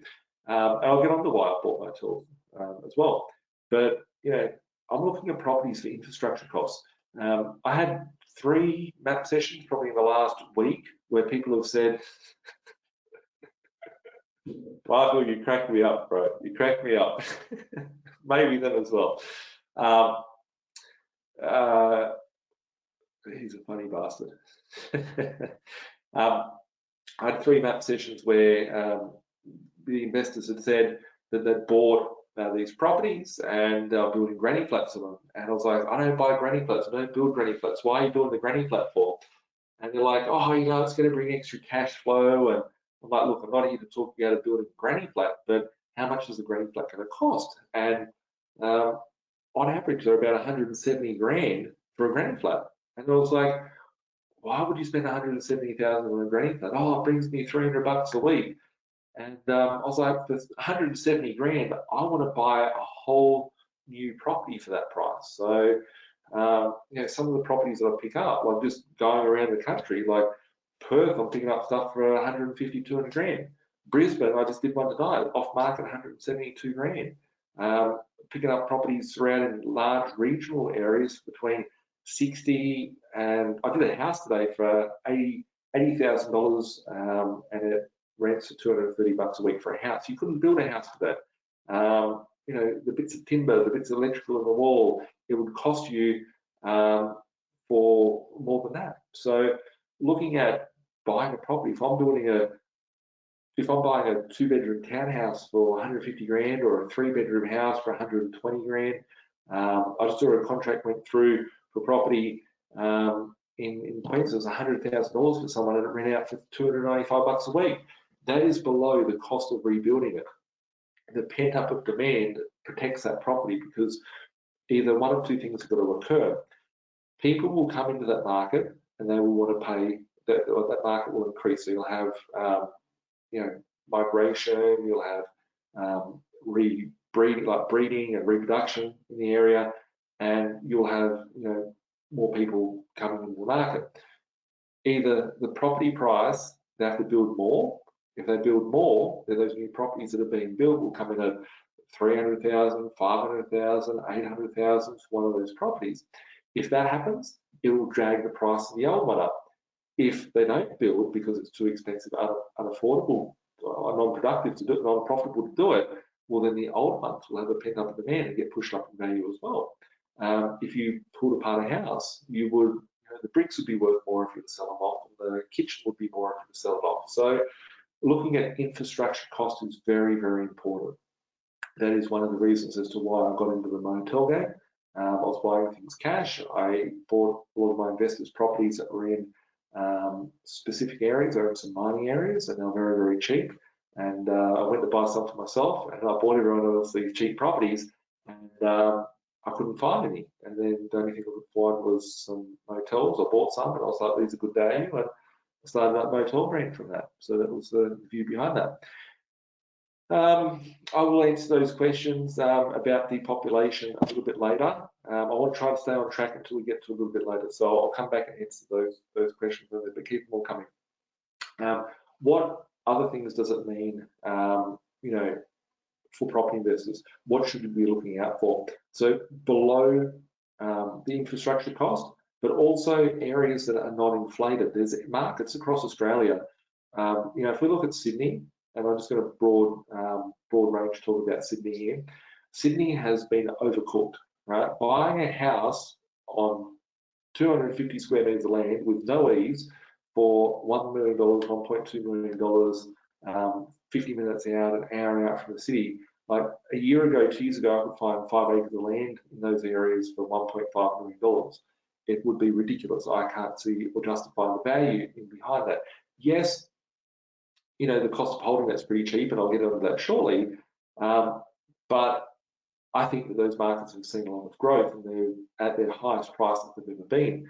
At the same token, if we look in Sydney, there's a few markets which you can pick up a property that used to sell for $500,000, which you could pick up today, 5 years later, for $350,000. And if we look at Mount Druitt, for example, people say, would I buy a Mount Druitt today? Occasionally, I buy a little house or a little townhouse or a little unit for someone. A 2-bedroom old red brick unit is $350,000 in Mount Druitt now. I can pick up $350,000 in Parramatta or a much better sort of asset or location than that. So I'd go to those markets. So if you can find a property or an asset that is cheaper than what it was 5 years ago, well, then your money is going further. If you've got $1,000 coming in and something's costing you $500 and it used to cost $200, well, you're paying a lot more. If you've got $1,000 coming in and you're buying something for $100 that used to sell for $300, well, you're getting a lot more bang for your buck than what you used to, because you've got to look at how you can drag one of these assets through, or any of these assets, whether it be a car, whether it be a trailer, like even trailers. I bought a trailer last year. I bought a brand new trailer. I think it was like a 7x5 box trailer for $1,200, brand new straight out of the showroom. And I see on, I was trying to find another trailer the other day, and I was like, shit, like $2,000 for a second-hand, half rusty version of what I've got. I can still go back. I think I'll probably be paying like $1,500 if I was to buy a new one. I was like, that is good value. That is great value. So look at when you're buying things. There's glitches where markets haven't caught up. Markets haven't caught up on things, and you can get good value. You like shiny new things. No, I don't buy shiny new things. I just like things that are reliable. If I buy a new car, I know I can drive it, and I'm always driving, and I don't want it to break down, and I don't want things to go through, so I don't want things to screw up on me. I personally feel like, what do we think is going to happen with the property market? The property price is going to rise, it's going to fall, whatever. My view on it, inflation is coming. We might have some glitches, and I'm going to talk about my 12-month, my 5-year, my 10-year views of things that I see happening over that, so I'll get into a little bit later. I think that on a property front, there's a big change occurring with mindset. People are like, if we look at regional parts of Australia, they have gone up and exploded. Like one of the hottest markets in Australia is regional Australia. So whether it be coastal towns, like I was looking at buying something at the entrance, probably about an hour and a half out of Sydney. I was buying houses for people, like specific houses on like 500 square metre blocks of land for like 200, 250 grand, going back 10 years ago. And these are the things that you'd find like a nice addict or something in. And they're $1 million now. And it's like, I can't justify spending that on it, right? It's gone up crazy. Well, we go and pay that. And you go to some regional areas are cheaper than what they were. Like I bought a block of units for someone the other day. There was a block of 4 units. The person might be watching this, and I sent it to them actually. 4 villas. The owner paid $775 15 years ago. It's in a good location, like a great location. The market hasn't caught up. They paid $775. I picked it up for $340,000. It rents for $1,000 a week. That's amazing value. So when I'm buying something, I'm looking at what's the next town that's going to go nuts, because everything's going nuts out there. There's still glitches, so just keep an eye out for that. As we see the culture of Australia change, right? Like people are now starting to go, well, I don't need to be, like for me personally, I'm just about to go travel the whole country. I'm going to travel the whole country. It would be fun. I never thought I'd be traveling, right? But I thought, wow, I've built a business which I've got a great team, great people, great systems. I don't need to physically be in the office. I've had to be in the office the whole time, apart from now. And it's only because life's forced me to do that. It's like, well, that's cool. I can go and be in, I don't know, the top of Western Australia. I can be in the top of Northern Territory. I can be in the top of Cairns. I can be traveling wherever, doing what I want. There's going to be a lot of people that realise that they don't need to be stuck in a two-bedroom unit in Western Sydney, and they can go find something cheap. There's a message here from Jason saying Orange, New South Wales. It's gone stupid. 100% agree with you. I remember buying properties out of Orange for $50,000 for a house. I bought a house for 50 grand, and I sold it. And I sold it not because I wanted to sell it. I sold it because I needed to sell some stuff. Going back about 6-7 years ago, I needed to get some capital in for some large land holdings that I bought. And I sold my property for like 220 grand or 200 grand over in Orange. And I looked up it recently and I was like, shit, there's nothing under 400 grand. So, um, uh, good old Parks just made me great money in 18 months. Exactly, like there's lots of opportunities, but would you be going into one of these markets trying to buy these properties at the peak of the market? They're too cool, but there is good glitches that you can find. So just be mindful. A lot of people come in and saying, "Oh, I must buy in Sydney or must buy in Brisbane." If you guys remember, um, probably up to about 2 years ago, I used to talk about the Gold Coast a lot. I've got the largest sort of property management firm on the Gold Coast. I've got thousands of properties we manage there. The rents we've put them up, $100 a week recently, all that sort of stuff. I literally bought probably 50 properties a month for the last 6-7 years in the Gold Coast for people, and for myself, probably owned 50 properties in the Gold Coast. I look at the Gold Coast now, everyone used to go, oh, you stupid Nathan, why are you buying that? And I always said that that would be the first market that would take off when finance and liquidity flows through the system. Gold Coast and Brisbane will be the biggest boom that you see. And if we go and look at the market now in Gold Coast, everything's gone up probably 50, 80% in the last 12 months. Properties that were like 200 grand are now selling for 350. It's nuts. Am I going out there buying there? I might buy 2 a month, 3 a month there now. I got one yesterday for 340 grand, something we've sold for 460 or 470 grand. It's on realestate.com right now, 460, 470 under contract. Like, that's a great buy at 340. But I was still buying those things for 280, 300 going back 2 years ago. So yeah, just need to be mindful as to where you're buying. Like, there's great opportunities. Don't be so rigid as about, I'm not saying go out to regional areas to go buy, that's not my advice. And I've got a message here saying, hey Nathan, what are your thoughts on Broken Hill? I've never bought in Broken Hill. I have absolutely zero interest in buying in Broken Hill. I think growth will be very negligible out there. And that's not to hate on anyone that does own in Broken Hill. The reason being is that it's a very volatile market. The banks actually have a policy where they don't lend. I think they might only lend 50% on some securities, but I think that half the banks actually don't even lend out in Broken Hill. That's what keeps the price down. If you can't get liquidity into the system and in the market, the prices won't explode. So I don't buy in Broken Hill, never have. Wouldn't look at it. I have looked at it over the years. I see it comes up randomly in some of my searches and stuff like that. I think it has moved a little bit, but I just think there's probably better, larger, much larger, whether they be large coastal towns or stuff like that, where you can get much better value. I think there will be a point where building, like if you think about inflation, the cost of building, the new home market in Australia over the course of the last 12, 18 months has gone nuts. Everyone's like, I want to buy a block of land and build. There's so much money to be made in buying a block of land and building. I bought blocks of land, if everyone remembers, I was buying them for like 30% cheaper 5 years ago. And I said, this is a slither of opportunity in the market because everything's very depressed and these guys were in trouble. So that was the opportunity. But when you give out 25 grand stimulus checks to build a house, and you get, 25 grand, you're basically getting you're getting about 50 to 80 grand worth of incentives to build a brand new house. It creates a bubble, and I think that the cost of building materials has gone up so much, the cost of the land's gone up so much, the cost of building has become too. I don't know.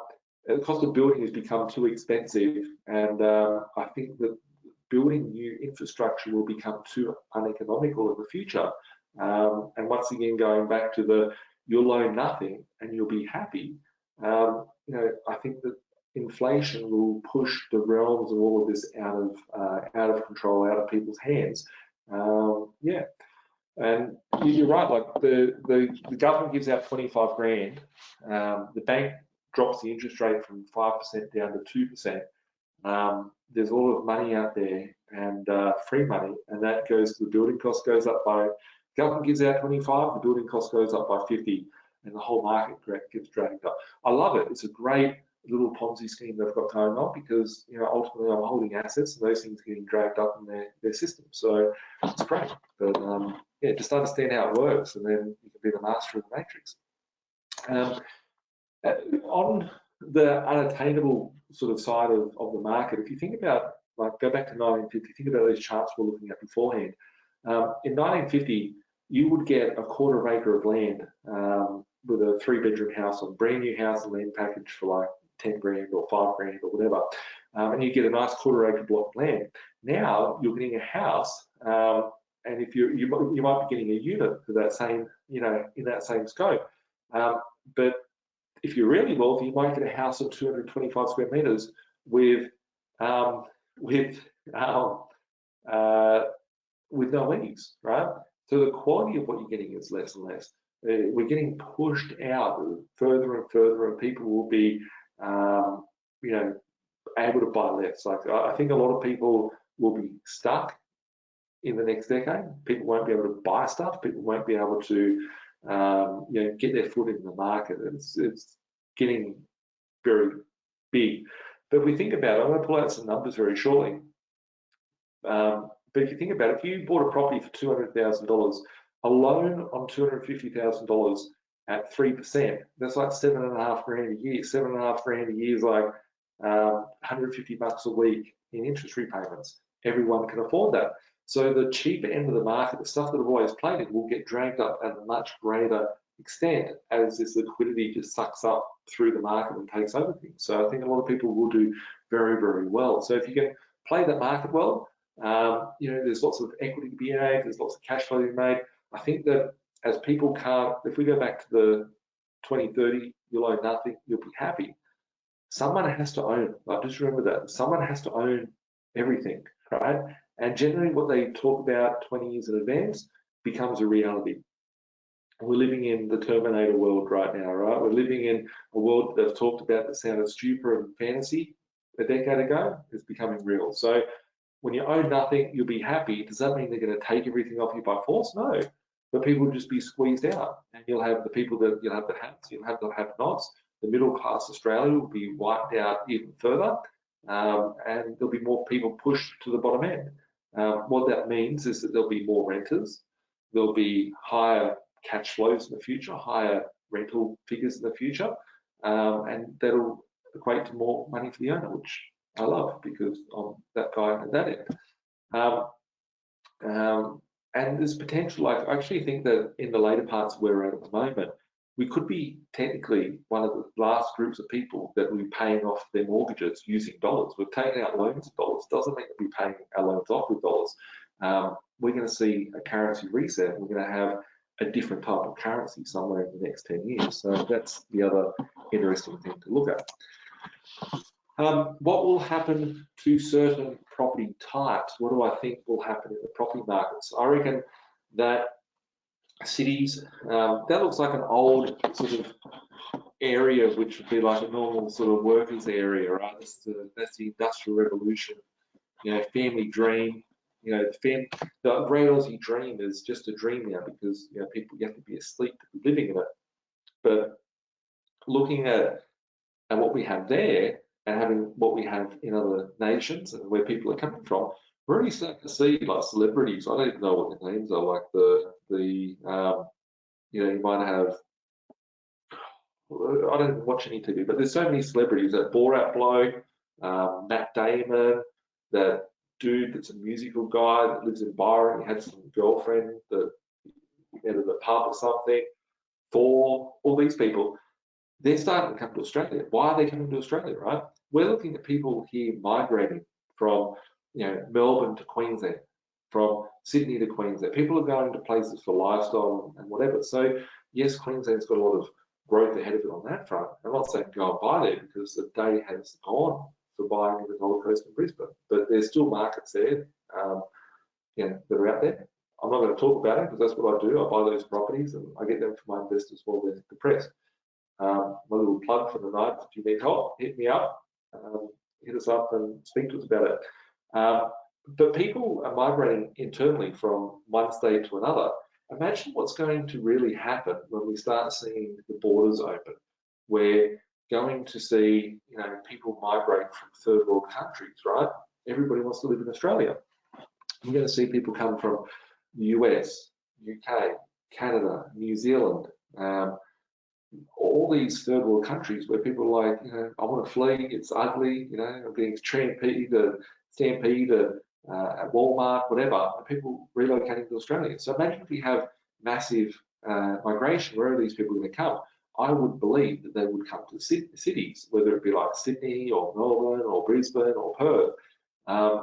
There's actually infrastructure that was in place to see these areas grow before Corona. So in late 2019, I didn't talk about this beforehand. I always said there was something that was really important that would push the Gold Coast and Perth markets up. But that is that they changed. Like if you're a doctor and you have spent like 10 years studying in India to become a doctor, you come to Australia, you're no longer a doctor. Like you're not recognised as a doctor here. But if you go to a regional city, you can work there for 10 years and you, by default, become a doctor. So if you are coming from India, China, UK, US, wherever, and you're not recognised as a doctor here, you can go to one of these regional towns, spend 10 years there, and then once you've got your doctor's certificate, then you can go work wherever you want to be. In 2019, they changed the demographic of Perth and the Gold Coast to make them regional cities. So that has opened the gates up for those guys to attract so much international people coming in to take advantage of those sort of things. If we look at Western Sydney used to be classed as a regional city, going back in the late early 2000s, like around 2007, 8, 9, and 10, and that's why so many migrants moved to Western Sydney and those sort of pockets going back a decade ago. And if we look at it now, you can't do it anymore. So yeah, there's going to be some big changes to some of these places. I think that we're going to see farmland, and we're starting to already see it. One of the next moves for me, I look at it just like I'm playing Monopoly out there with the properties that I buy. I'm buying a lot of cash flowing assets at the moment, such as the motels and all that. It's just where my portfolio is at.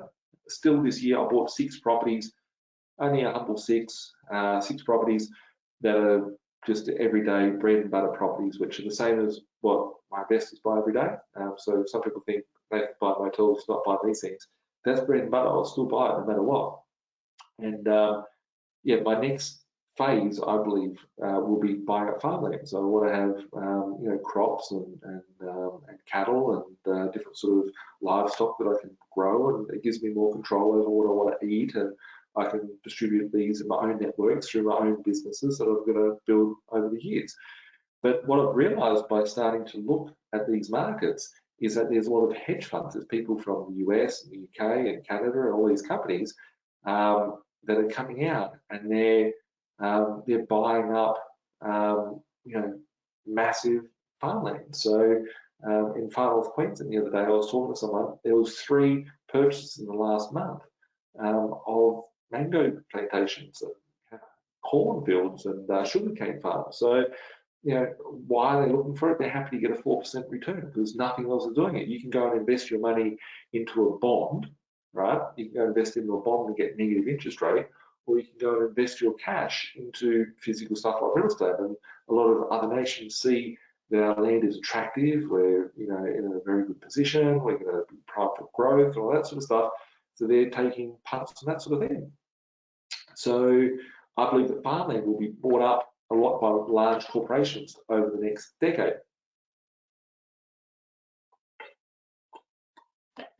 I think that we will see corporates owning up new estates. And we see places like Stockland. If we go look at Stockland at the moment, they sell blocks of land, they do house and land pack. They don't do the build, but they do just the land component, and they sell it off. Everyone builds in these in Globo sites. I saw recently, I think it's in Melbourne, that Stockland's doing a thing like it's a 99-year lease. So they own the land, you put your house in there, you pay your mortgage your whole life. For 99 years, they say, no, the house is ours, we're going to take it back. And, you've got a cheaper entry price into the property, but you never own it. So, when we go back to you'll never own anything and you'll be happy, people might feel happier because they still live in the same house in the same street and still get a new place they get to live in, but they don't really own it. So I think we're going to see development become that expensive that only large corporations, that hedge funds can, own it, and ultimately they will be able to control, another layer in between government and the local government, the state government. There's another owner to have your balls from in their hands. So you want to have more control, and everything I do is about having control, personal liberty and personal freedom over my own life to be able to do what I want, when I want, how I want. That's why I buy my properties in that certain way. I think we will see some of these larger areas have infrastructure projects, whether it be like, I think it's Clara Consolidated Land and Rail, where they're talking about building like a fast train network all the way through from Melbourne through Shepparton and out through the back of Goulburn up to Sydney. And I think there's like 7 satellite cities that they were talking about building, which will all be smart cities. So if they do these smart cities, that means that everything's working from the digital credit system, and the police state, and all the things that we've talked about that sound really weird, which we're starting to see happen and roll out in real life. If you can be an hour out of Sydney or an hour out of Melbourne from your city, and you're really 4 hours by drive, these little cities will be controlled, and they're going to be, like that city St. Angela's off Demolition Man. It's a little smart city, but you'll see these new locations start popping up over the course of the next decade. There's something I think we're going to see.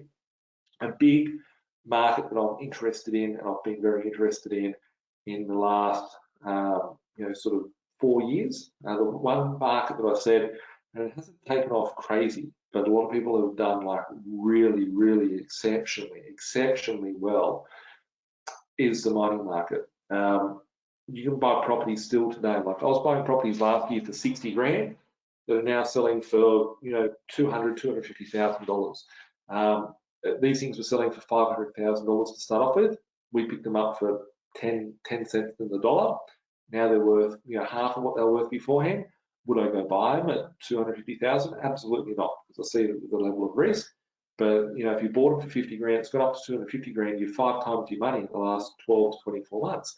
So a sector that I think that has been long forgotten about is if we have hyperinflation, we will see the benefit of hyperinflation will mean that shit goes up. What is some shit that will go up in value is the stuff that we've got out of ground. We've got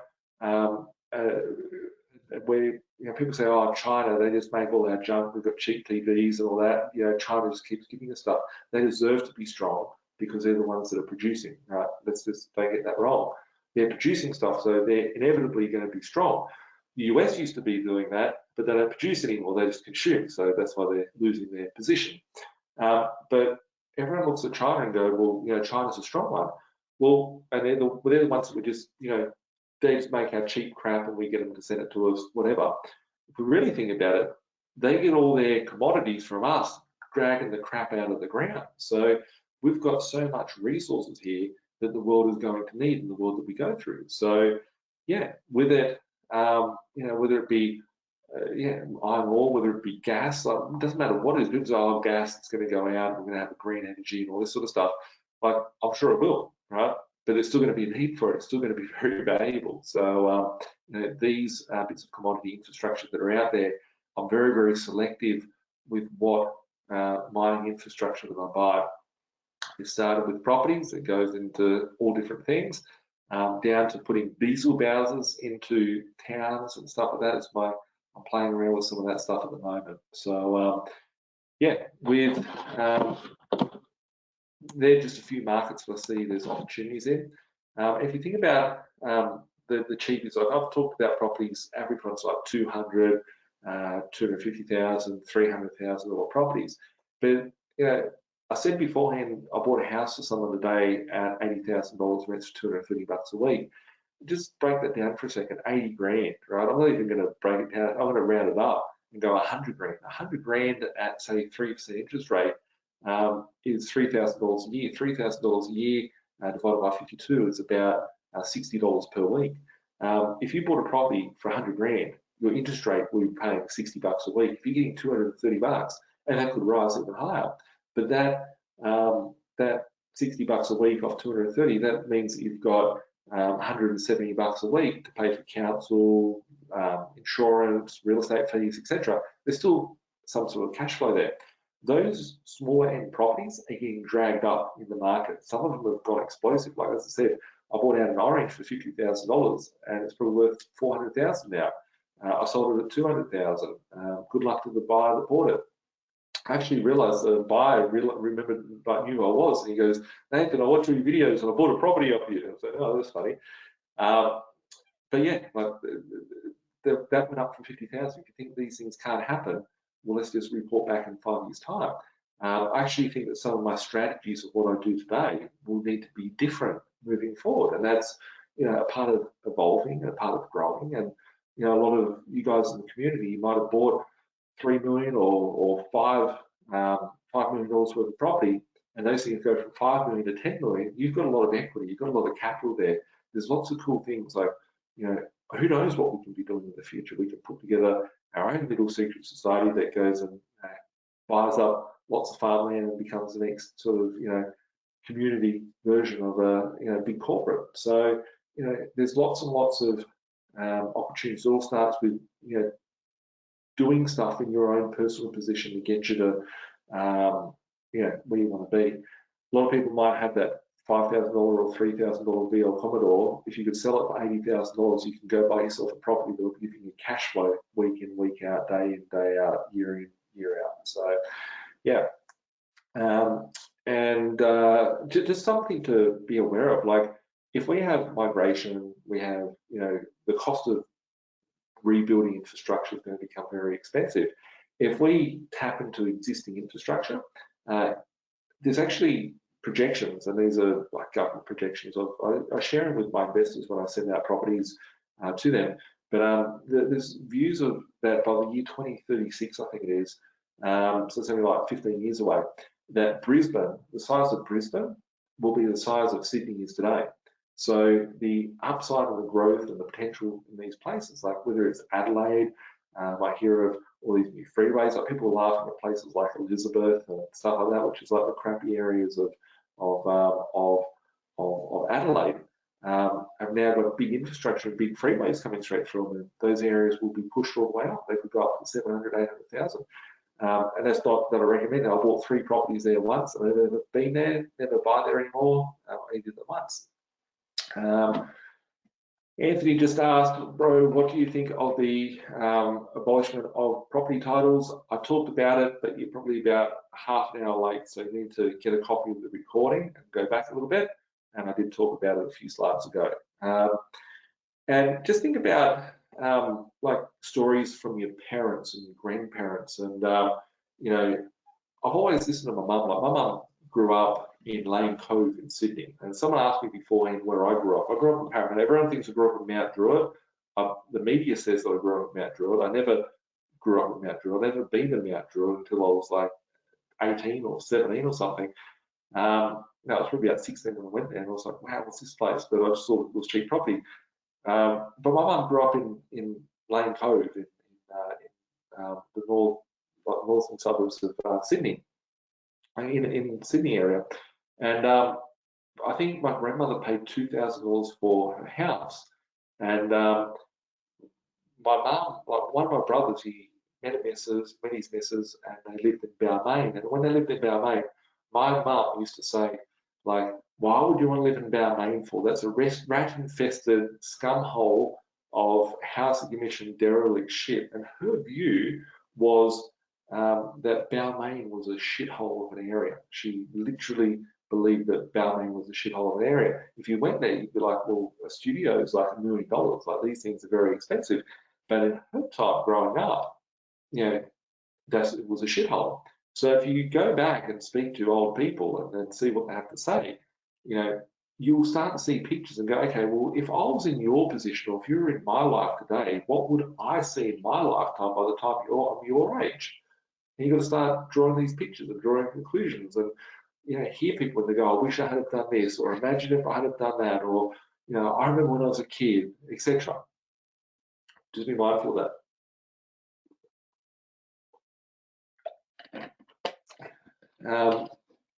Greg just asked, Nathan, what do you mean by below replacement cost? Again, for the 4 key principles. So always say, buy properties below market value, upside for capital growth, and a strong cash flow. These are the 3 things we always talk about. The 4th one is that I want to make sure that if I'm buying a property for 200 grand, you can't rebuild it for 200 grand. If I'm buying something for 300 grand, you can't rebuild it for 300. That's my new one. I'm like, wow.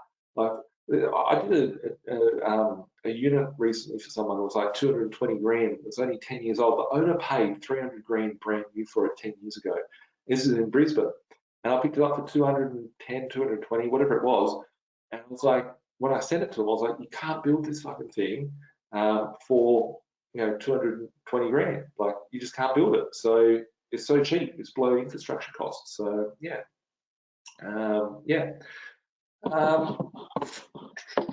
Next slide I'm going to go to. I'm going to get to all your questions. Keep them coming.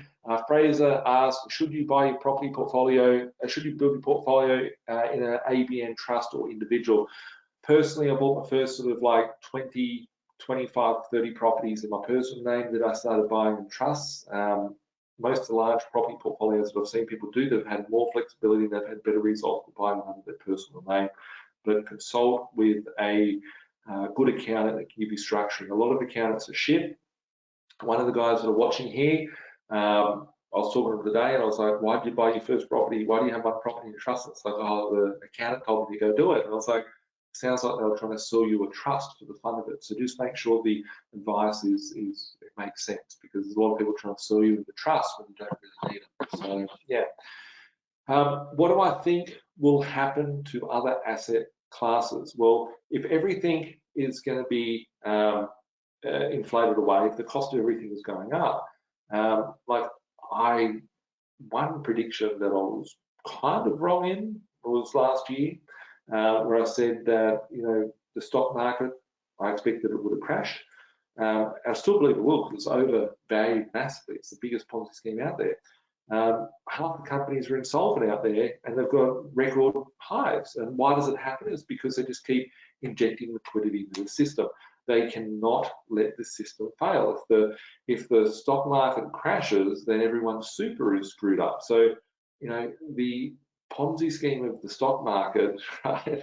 You've got businesses. If they were business that you or I had, those businesses would be insolvent, or you'd have the administrators caught in. But because they're in the stock market, they can just create a new share. They can dilute the shareholdings. They can do whatever they want. They can package it up and go, nah, we've had profits over here, even though they haven't been open for a year. And yeah, you're right there, Matthew. Zombie companies, like they're dead companies. They're it's crazy. So I believe that the stock market, I think it will keep going up, as much as I don't want to say it. But when it keeps going up, there's a lot more volatility. And the same thing with the property market. I'm not here saying the property market's the greatest thing ever, and go buy into it and buy a house for $1.5 million with no eaves on it. You know, just be mindful of it. You don't want to be caught holding the bag. You don't want to be the part of the greater fool here. And I think that there's a lot of assets out there that are still of great intrinsic value. That's why I talked about the fourth thing on, you know, buying properties below infrastructure cost, because you can't rebuild them for that. Like the cost of goods to build a property has been inflated that high. You'll never be able to build it for that price again. So, you know, there's intrinsic value there. But if you're buying a share which is, you know, a zombie company and it's, you know, it's a Ponzi scheme, right? Could always go to nothing. So just be really mindful of that. A lot of people here saying XRP to the moon. Absolutely hate Ripple. You'll never see me buy it. One of the first cryptos I bought it for like 0.5 cent, and I think I sold it for maybe 1 cent or something. And I was cool with that. I was like, I don't want to touch that coin. I don't believe in what that crypto stands for, so I don't own it. But I think there's a lot of great projects out there, and I think there's a lot of risk though that's tapped into the crypto market. So people come to me now and say, should I buy a Bitcoin? Bitcoin's like 70 grand, 65 grand, different figures at different days. You could buy Bitcoin last year at you know, $2,000, $3,000. Why are you trying to get into crypto now at $60,000, $70,000? I've never gone out there. I talked before, for those of you that have just tuned in recently, I tuned in beforehand. I was talking beforehand about buying Cardano at ADA. I bought it at 300 bucks. This thing's worth like 70 grand, 80 grand, changes every day. And I wouldn't be buying. I never went and put 50 grand into it. I see people going to pull out equity from their house and buy this. I'm just throwing a little bit of cash at it. It goes up, great, we'll sell it, whatever. But I hold a great deal of crypto. I mine crypto because it's from cash flow perspective. I like having things that got recurring cash flow on it. But just remember, like, crypto is now, like, I was talking to my mate and I was saying that crypto, the whole crypto market is a Ponzi scheme. And it may have always been one, right? But it occurred to me that it is. And I'll talk about that. I'll go back to it because I've talked about it beforehand, and some of you may or may not have clicked into going, fuck, I know what Birchie's saying on this. If you had 100 grand in crypto and it goes down to $20,000, right? That's liquidity that's gone straight out of the system. Someone, a central bank, has to re-inject that liquidity, or the governments need to be like, they're connected now to this market. Because if that market crashes, then there's a, you know, how many people in Australia that are invested in the crypto and they've lost half their money, they're not going to pull their capital out and go and buy a new car now. They're not going to go buy furniture for their house. They're not going to go build a house because their crypto's disappeared. If you've got every second person in Australia's got crypto and it's gone up, you know, from 100 grand to 500 grand, they've got 400 grand profit. Well, those people will be more inclined to go, okay, we'll go and buy an asset, we'll go buy a car, we'll go buy food, we don't need to be on the government, you know, list. So I believe that crypto is getting stitched into the fabric of our currency system, and the more money that they inject in the system, people go and buy crypto. The less money they put in, or the money they take out, people are like, well, it's either feed the kids or keep my Ethereum. They go, I'll sell the Ethereum, go feed my kids. So, you know, the markets are getting very interwoven here, and I think that leaves great opportunity for stability in the crypto market, as well as, you know, upside for some of these projects to do great things. And, you know, I don't like to speculate. People ask me, what do I think about Ethereum, Pulse Chain, Hex? I don't know. I'm just reading what's putting in here. Like, all these projects, I don't even know what they are. If I see it, I'll just go, oh, here's a couple $100, and if it goes crazy, it goes crazy. If it doesn't, well, then, you know, it's just like putting in the pokies. Like, when I invest in the crypto, I don't go, I'm going to put a house in the crypto. I'm not going to go put 50 grand worth in the crypto. I'm not going to put a car in the crypto. Like, it's just bits and pieces, and build up an asset base, and I build a sizable amount. It's the same as with my metals over the years. I've never gone out and spent 50 grand on gold or silver. I've just, you know, here's 2 grand, here's a grand, 3 grand, whatever, and being consistent for the last 20 years, it's built up that that asset base. So yeah, Some other sort of asset classes, negative yielding bonds. Everyone goes, oh, let's have safe bonds, right? Bonds are safe as houses. Why would you buy an asset that not only you're losing inflation upon, but you are losing your capital? So if you went and bought a 10-year bond, a 20-year bond, a 30-year bond, you know, you're putting your investment into this, locking it away for that period of time. If you're getting 1% return, which you're not getting 1% on a bond, but if you are, good luck to you. But inflation has gone up more than 1%, right? So it's the worst sort of asset class, in my belief, that you could invest into. So absolute chunk of crap. For me, anything that's physical, whether it be you know, secondhand phones, whether it be the computer that I'm talking to you on, whether it be a car, whether it be a house, whether it be the table, anything that you can have that's an asset, that's a physical asset, you're going to be buying less and less with the same money, so currency. So yeah, for me, I buy things as a physical asset. I hate having cash.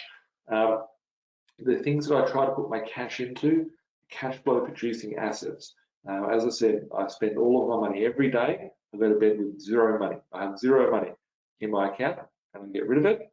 And I know that more's going to come tomorrow because I've built up cash flow streams where cash flow comes through, and I can go, you know, take the cash flow and buy more cash flow producing assets. So yeah, another thing as well is try and have access to things that you need. So if something really bad does happen, like hyperinflation, which I believe it will, if you have access to, you know, food or things that you can make, that you can, you know, have a community around you, very, very important to have so. So animals, food, chickens, whatever, you want to have access to that, because you go to the shops and people saying cheese. Someone said cheese was $17 for a block of cheese, right?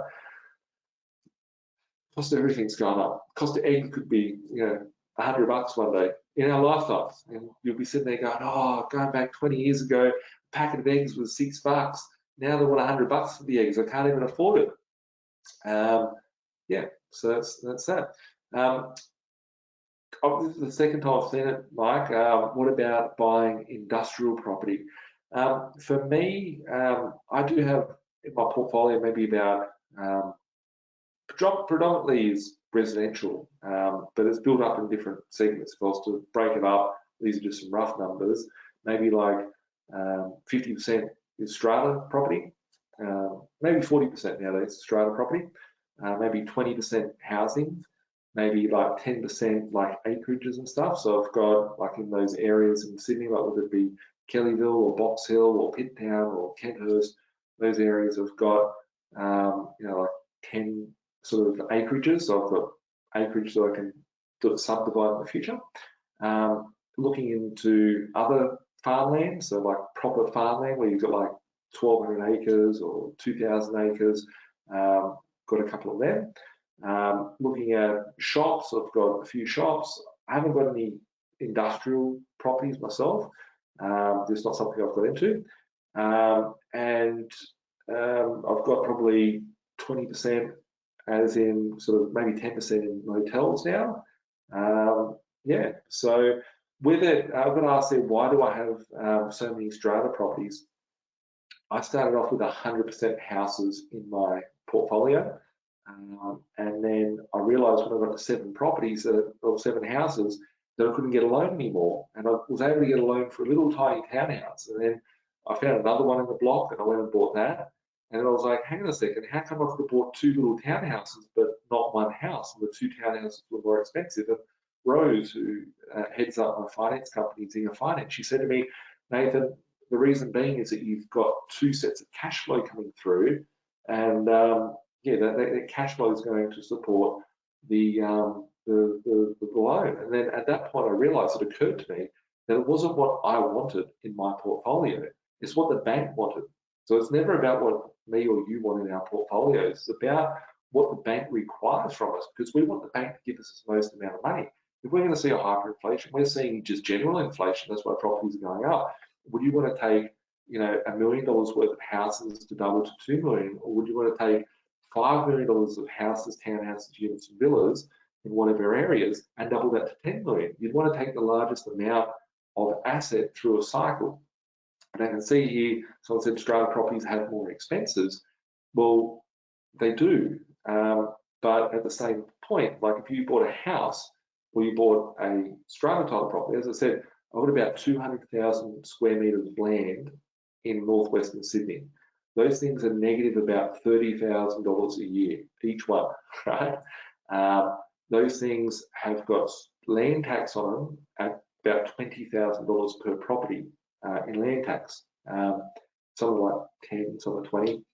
So the thing is that if you have a house, you've got to pay building insurance. You get a lot less of a rental return, because for a $1 million property, you might get $500 a week, but on 200 grand properties, you might get $1,500 per week. So you're getting triple the amount of rent. And yes, you've got strata, but you don't have to pay land tax, you don't have to pay building insurance, and there's pros and cons to all of them. So building a good, solid, sustainable portfolio is important.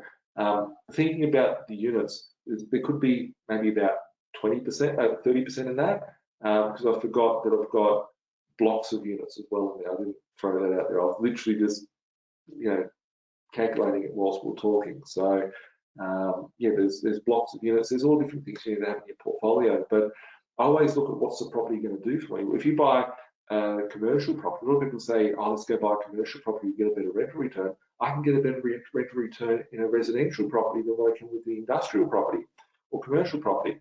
And if you have you ever seen a shop that's been vacant for a period of time? A house, if it becomes vacant, it's vacant for a week, 2 weeks, 3 weeks, a month, whatever, and you put a new tenant in there. If you can't get a tenant, put the rent down, whatever, right? Doesn't matter what market it's in. But if you have a commercial property, they can sit vacant for 6 months, 12 months, 2 years, 5 years, and that hurts you a lot. So one of my favourite properties, I actually got paid yesterday. I got paid $120,000 from one of the largest companies in the world, right?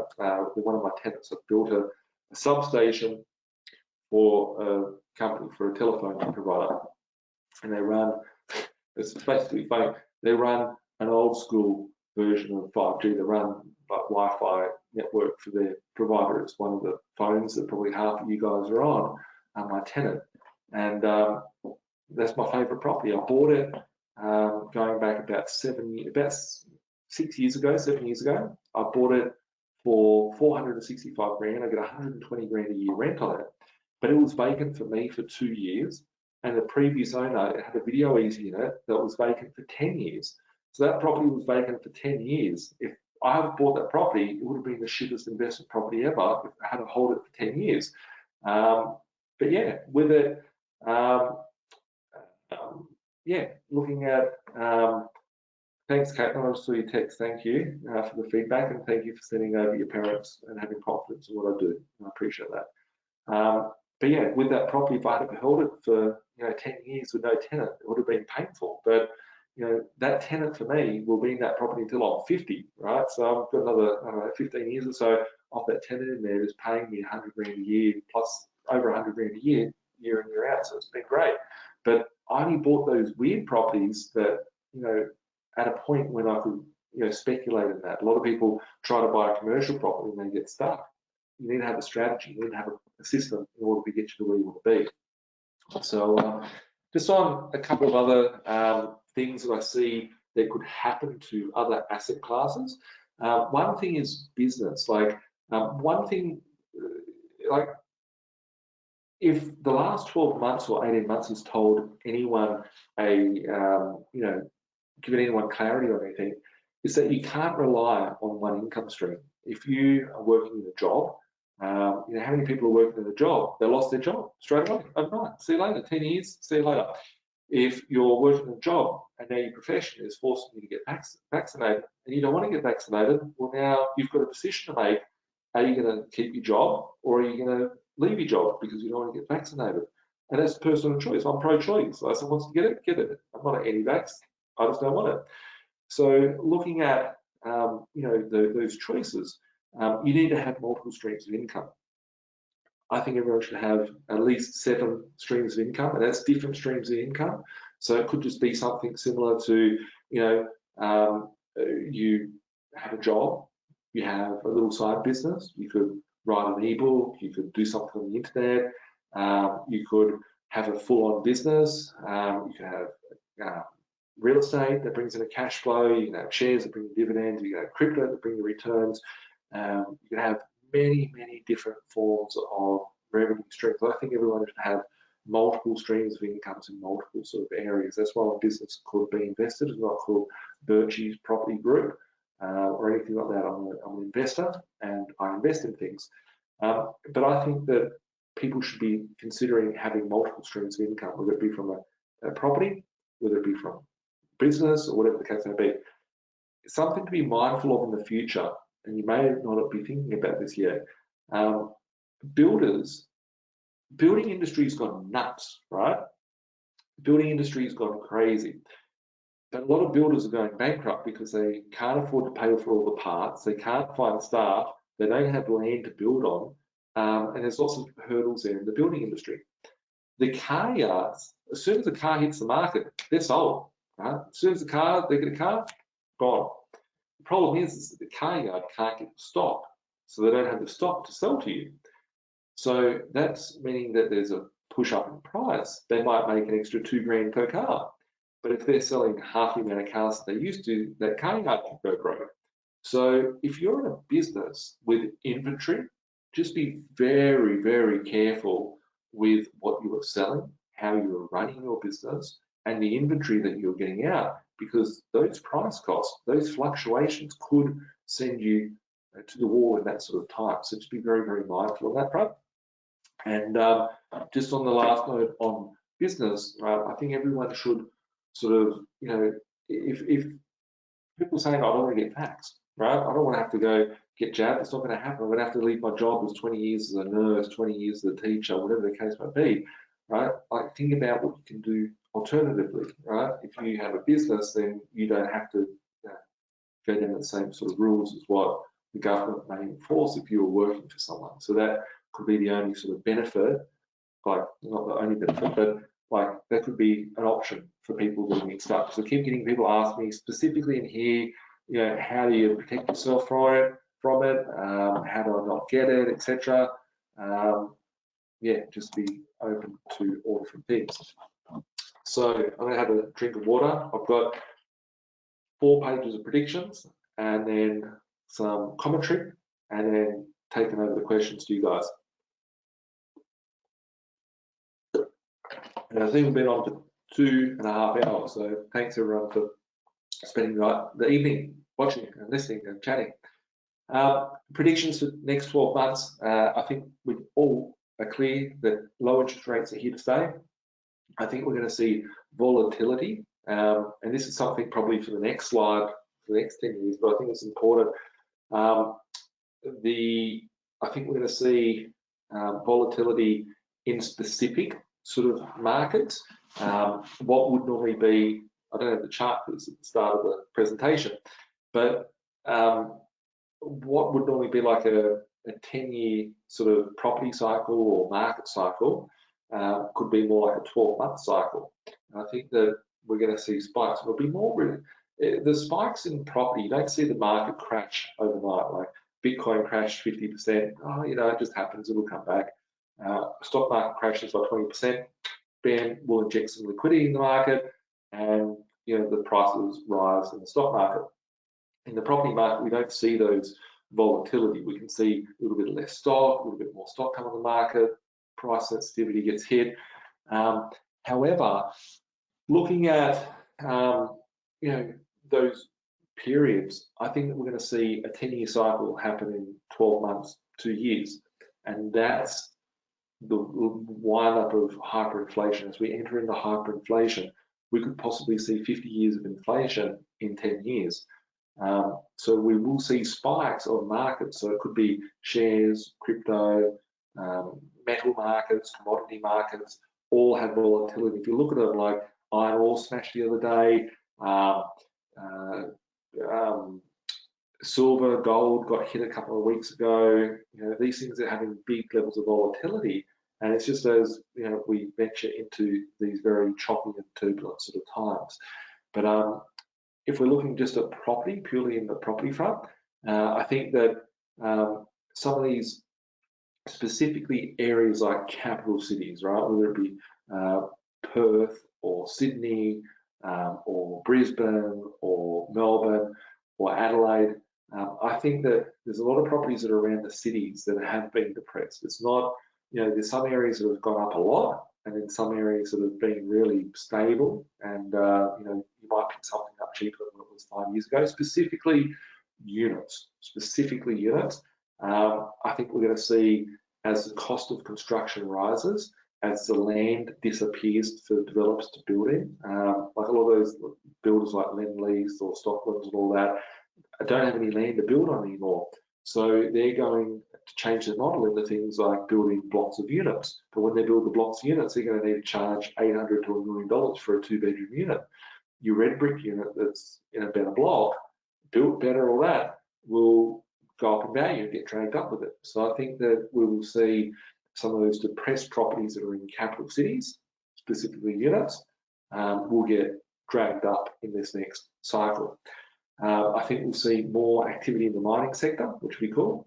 I think that we'll see immigration go nuts because they're going to have to, they can't breed enough tax slaves. Like, we can't reproduce quick enough to get 20-year-old kids that can go out there and work and pay taxes and do their Pledge of Allegiance for the state.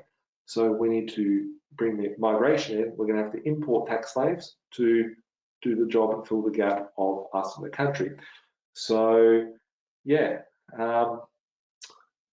Luke just asked, why is there no land to build on when we have such a large country and a low population?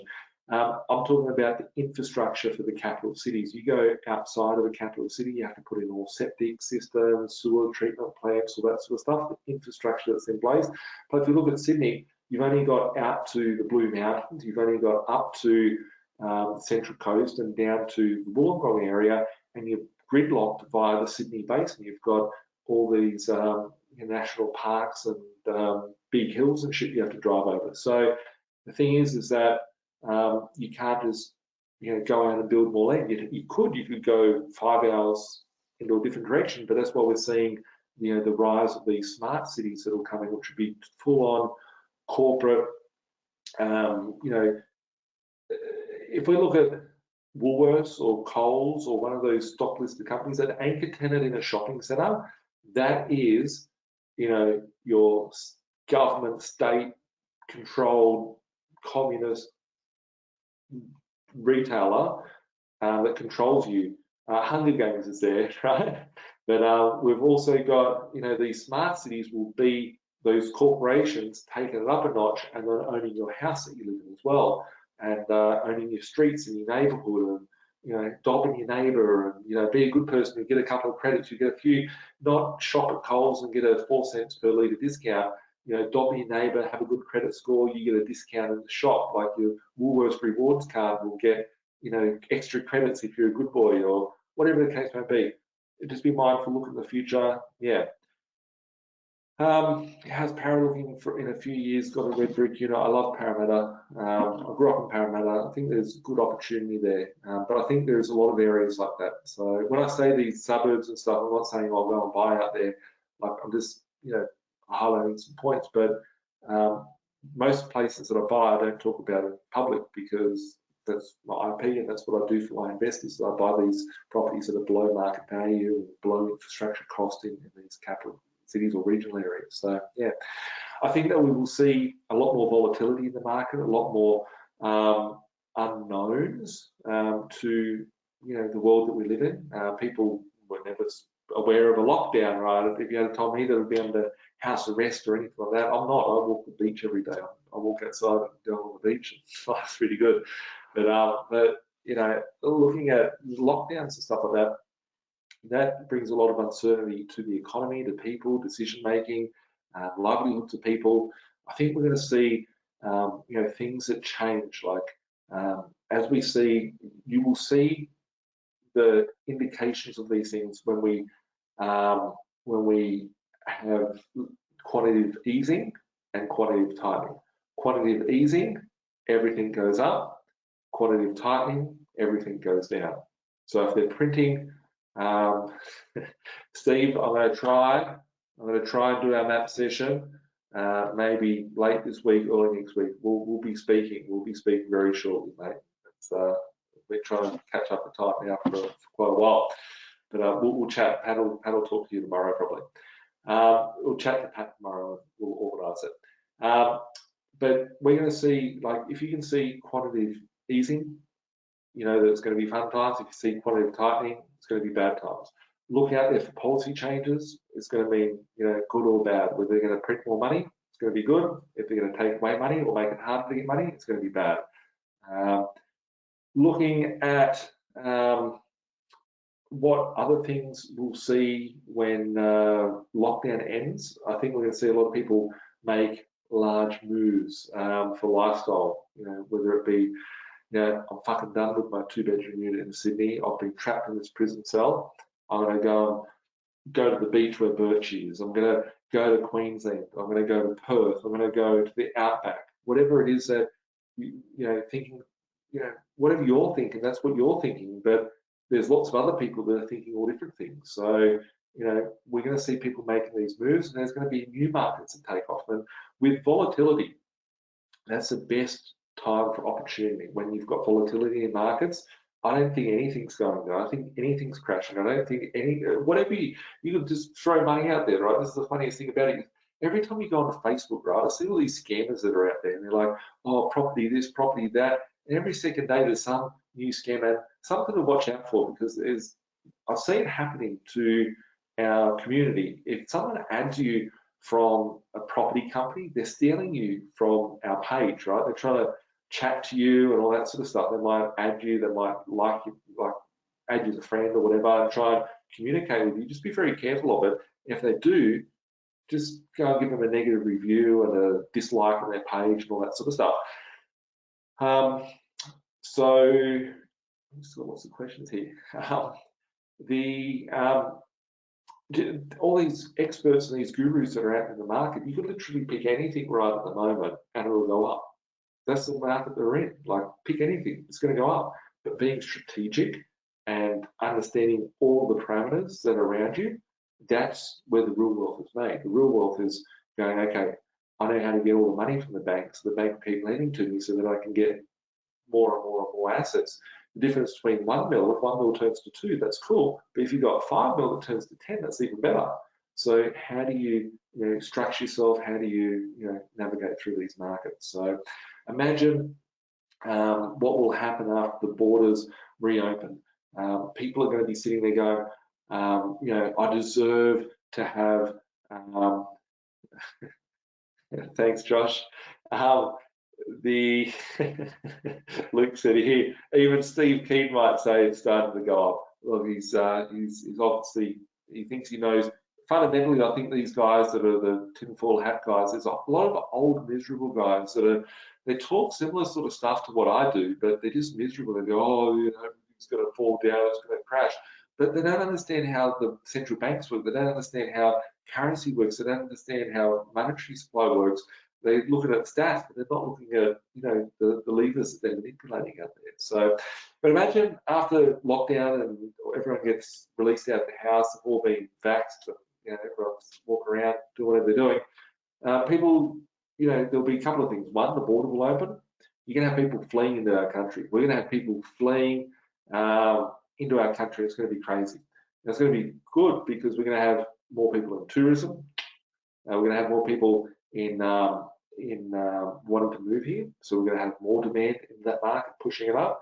We're going to have more people fighting over property. We're going to have more people trying to reduce some of that debt that we've created for ourselves. So we can try and kick the can down the road a little bit by having more tax slaves paying for their way. But imagine all the people that want to go travel, right? Just think about all your friends and family, right? You might all be sitting there going, oh, Birchie's, he's got it sorted. He knows what's going on, whatever.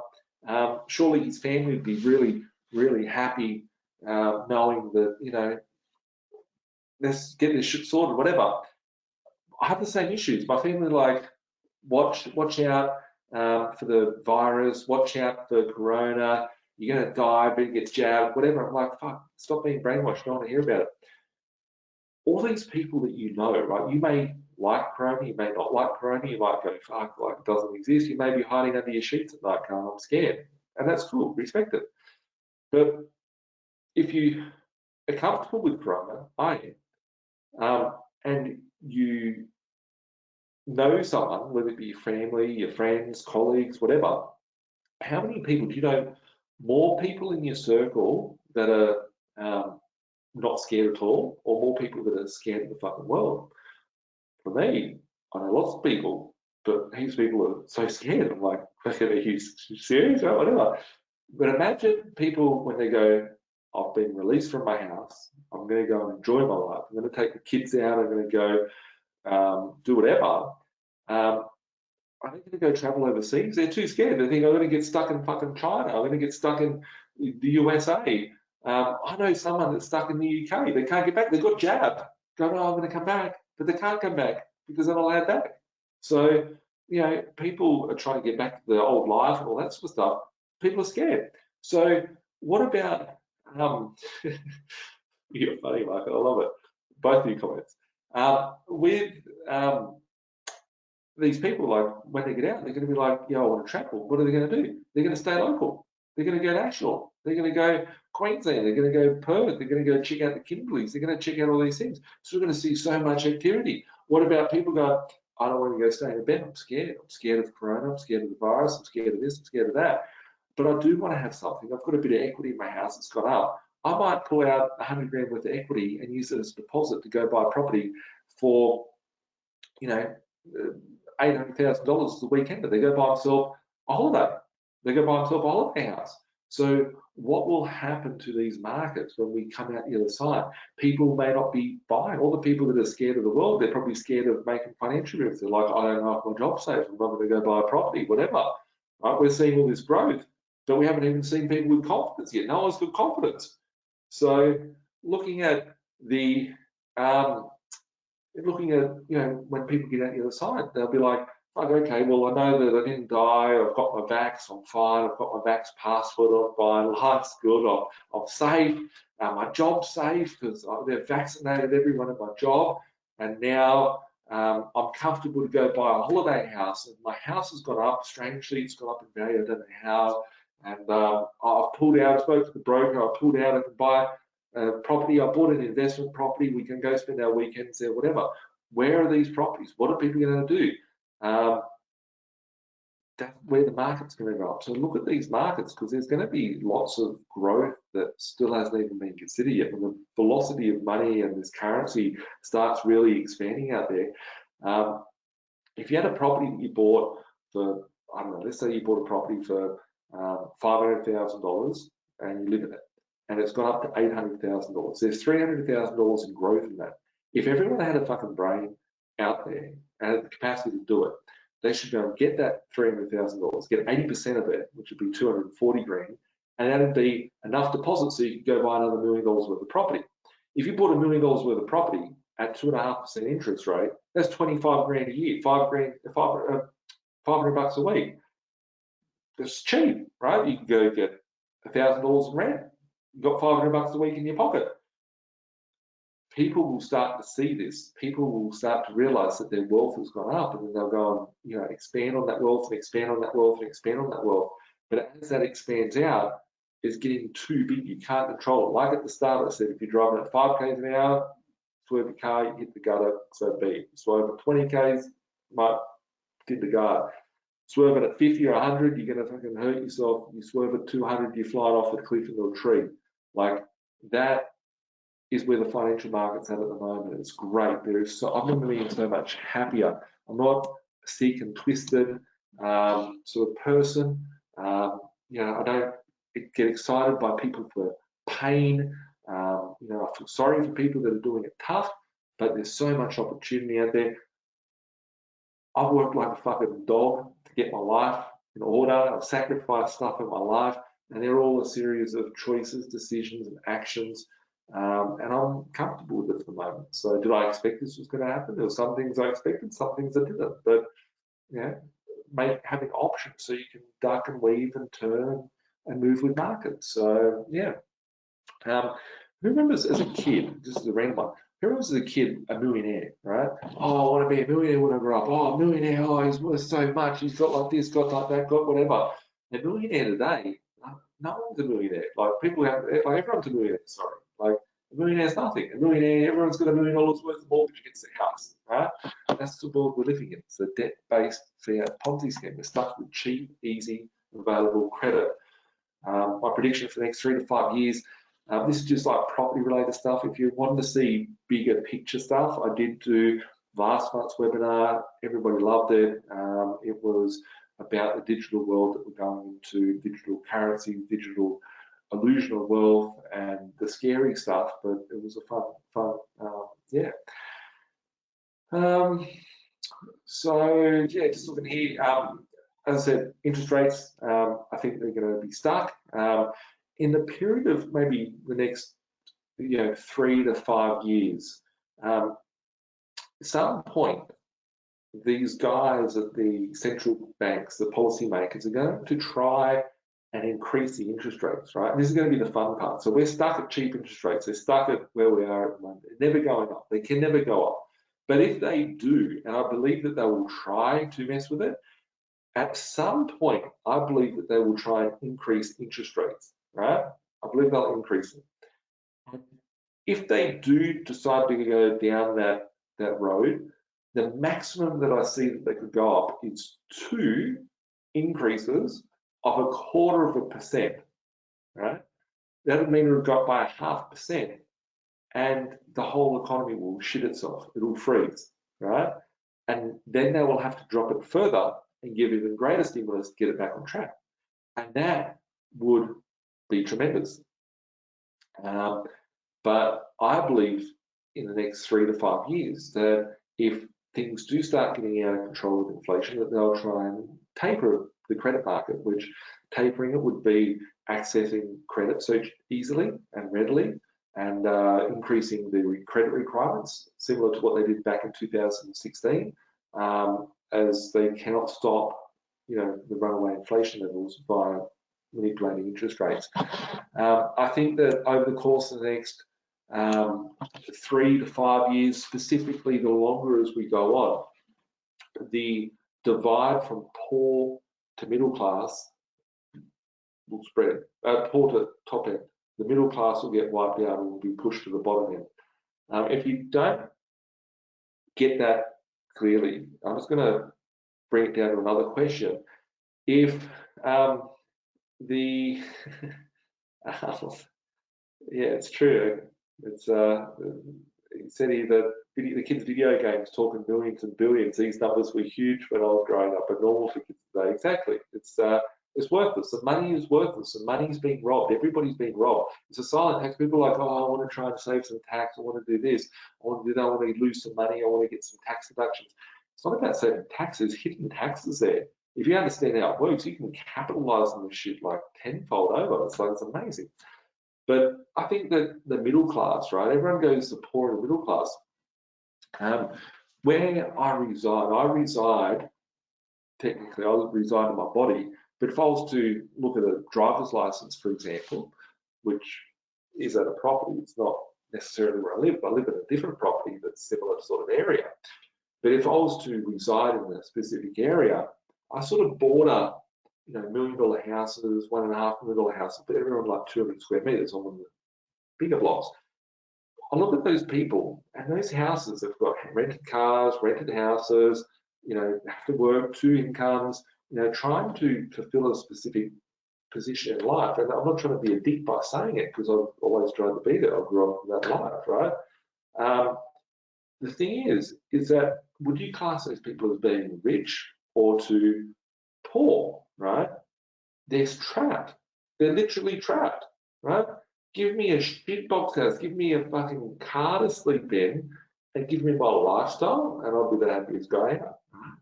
And that's where people get trapped, because they're just trapped in this system and trapped in society. And I talk about property, I talk about investing. Sometimes people say you go off track a fair bit, and I do. But a lot of it's a mindset. Like, you want to get ahead, you need to understand how it works, and then you can see where not to go or where to go or where not to blow off your fingers.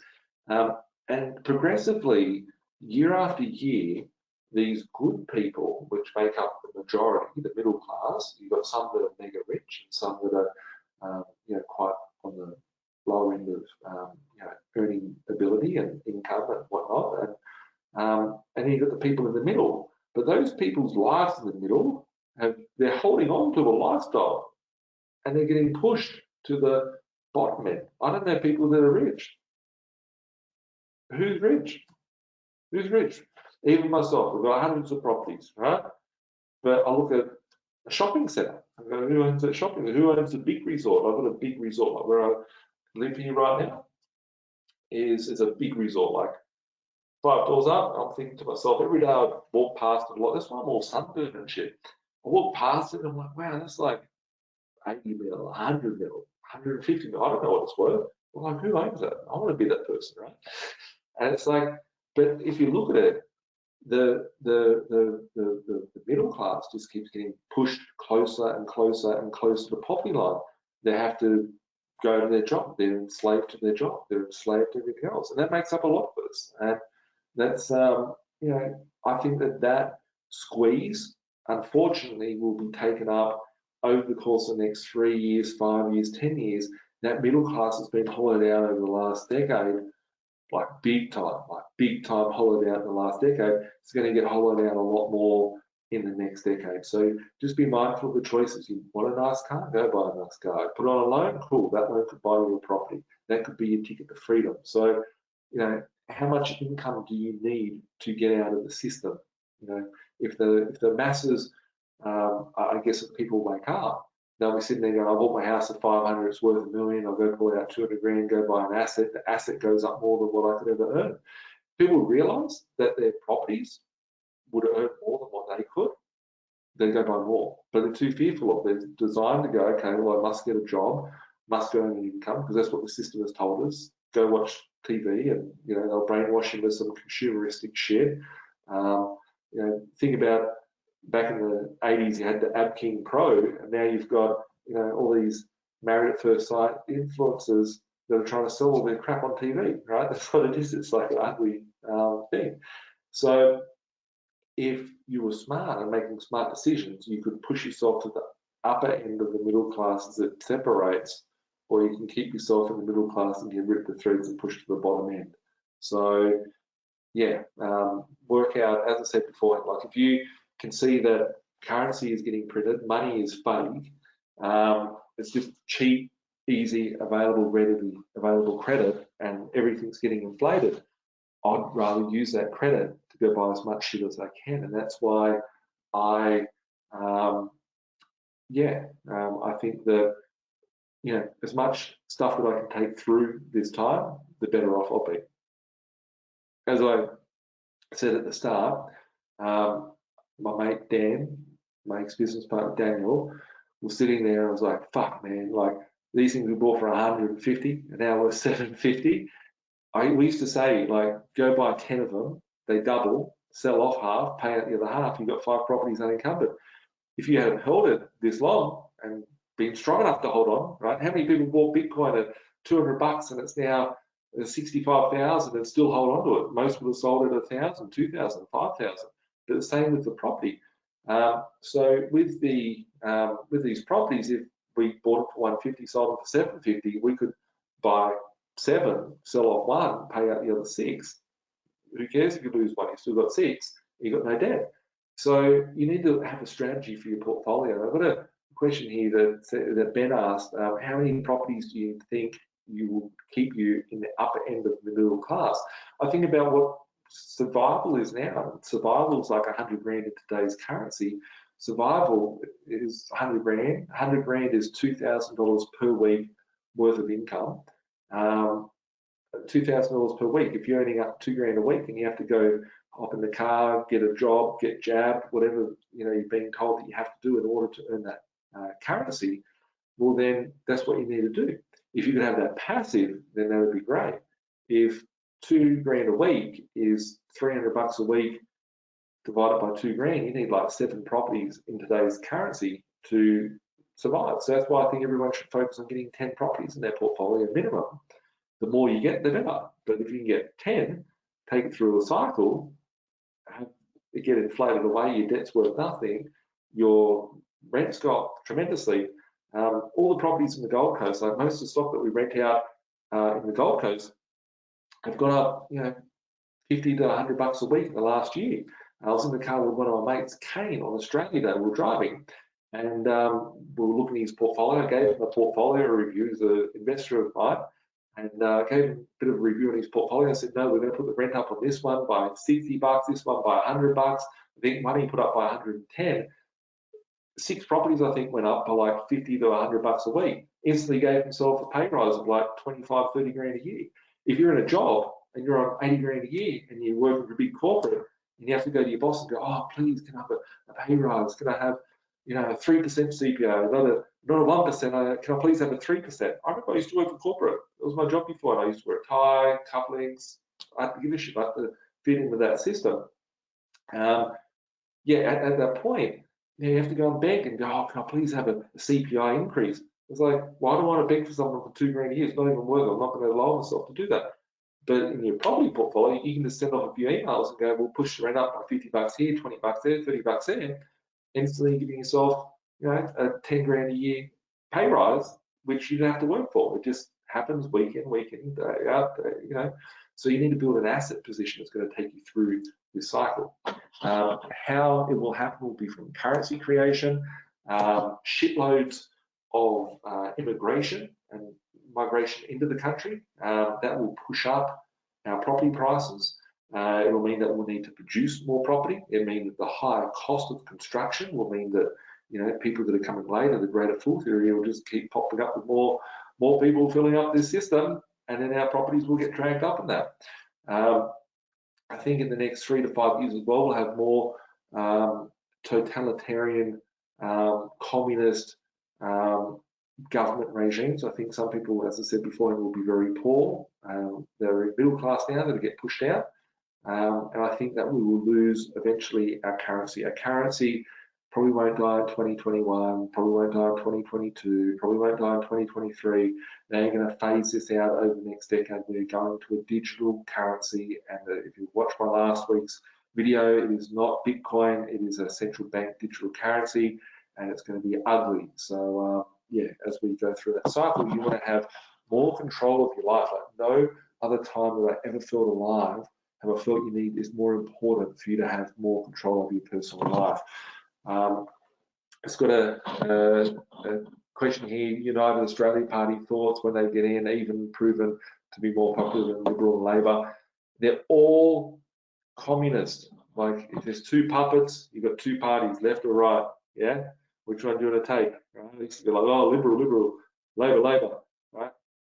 I want to know who's got their fucking hand inside it, and that's the important part. Is to is communism bad for real estate in your opinion?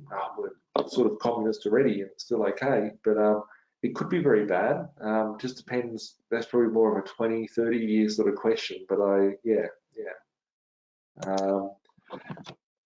predictions for 5 to 10 years, and I'm going to talk about how we can take advantage of things and how to prepare for the stages before we wrap up. So predictions for the next 5 to 10 years, we're going to have hyperinflation. Like I will be very, very surprised. It'd be like seeing that accident, right? The car flies off 200 kilometers an hour, flips, lands in the tree, falls off a cliff into the ocean. That's what's happening with our currency. If you walk up to that car and the person gets out, they're like, oh yeah, it's all fine. That would be our economy if it doesn't have hyperinflation. I'll be very, very surprised. So I'd say 98% confidence in that in this next 5 to 10 years, we will be full-blown hyperinflation. And whether it's hyperinflation like Weimar Germany, or whether they nip it in the bud with controlling of careful demolition, like a controlled demolition of our society, the more careful it is, the more communist it's going to be. But I think we could see 50 years of inflation in 10 years. The poor middle class get pushed down at servitude. As I said, over half the economy is based on government spending right now. If it wasn't for the government employing people, if it wasn't for giving them payments, which will soon be a part of your Vax ID and your Vax certificate and your digital currency, you know, being not in control of your cash flow, not in control of your position, yeah, it's going to be a bigger servitude. It's going to wipe you out. Luke just wrote, AUD will become the Hungarian Pengo. Yes, it'd be a form like that. Whether it gets that bad, but it's going to be heading on that course. It's definitely on that course, and you know, somewhere in the middle, I reckon, is where it will be. Chris asked, if you want to exit the matrix now and you're over 50, sounds like you need to take your assets through the next cycle, but 10 years can't hang on that long. Chris, you're in a great position. We've got to catch up and just review some of your positions and yeah, like we did last time. And I think we can do some good damage. So I'm going to get the team to organise a chat for us. I know that I haven't texted you back the last few days. I apologise. Hopefully you're good at your end, but yeah, like you're in a great position. You're in a great position compared to everyone else out there. Most people out there. Oh, not everyone here. Like everyone here is in similar sort of positions, but you're in a great position. So yeah, smart people will take advantage of knowing what's out there. People will know what to look for. People will know, you know, if you understand how the game works, you can, you know, control the game. Think about, someone said before, in their kids in the computer game, think about this as a computer game. Think about yourself in the matrix. If you understand how to get through every level and jump through all the hoops, you understand how to get there, you're going to get to the end of the game and, you know, clean up everything in the process and win. So you need to understand how the matrix works, be alert to it, and you know, take advantage of it. The currency will be worth nothing, right? So if you think about the matrix, right, and think about the currency being worthless, if debt is currency and currency is debt, that means that the debt will be worth nothing, because all that money is debt. It's been created. So yeah, that's something to understand. If you understand that the currency is debt and the currency is going to crash, the debt will crash, be worth nothing, and you can get it to the other side in a really good position. I think that we'll see the world become more of a global economy. Like corporations will have more control, more power. The people will become more of a consumer. They'll have less power, less position. It's more important than ever to have more control of your personal freedom, your personal liberty in your own life. Doesn't matter which part of the world you're coming from. It's happening globally. We're all in this together. We're all faced with the same sort of problems. Doesn't matter if someone's watching this from Kenya or from Australia or from New Zealand. There's a lot of people from New Zealand around. We need to understand how it works. I could never have imagined that we would be in a Ponzi scheme this large. You know, if we zoom in, we're just looking at the glasses here. If we zoom in, we can see the Ponzi scheme that we're in. But I could never have imagined of how big, how deep, how manipulated it could be. I believe that we could see a lot more sort of Ponzi schemes stacked on top of Ponzi schemes in here, right? If the health crisis is a Ponzi scheme, what other Ponzi schemes can they build in there? Climate crisis, control of data. I think there could be global data attacks, climate crises, food being an issue. Oh, the cows, they fart too much. We're all going to die because of all the cows that we need to eat, and the chickens that are farting, and the carbon dioxide is killing us all. We need to stop eating chicken, we need to stop eating eggs, but good luck. We've got this nice synthetic plastic cancerous ridden food, which, you know, lowers your testosterone, and, you know, it's really good. We don't say any of that stuff on it because that's not in our marketing strategy, but that's what we'll be delivered with. You know, fake meats and fake idols and fake profits trying to sell this shit via consumerism. People will just accept it, going, oh, Snoop Dogg likes plant-based burgers. I love Snoop Dogg. He's going to bring me menu log of a plant-based burger. Suddenly, people are getting put into that. So I think we're going to see a lot more of these globalist agendas. Keep an eye out. Like if you see these movies, right? I don't watch movies. Sometimes people recommend stuff to me. I might watch something. One that I've watched half through on a Netflix subscription that I've got access to was some movie. It was interesting because it was called like Pandemic, and it came out like 3 months before the alleged crisis, and it came from Asians eating bats in China, right? And I couldn't even make this shit up.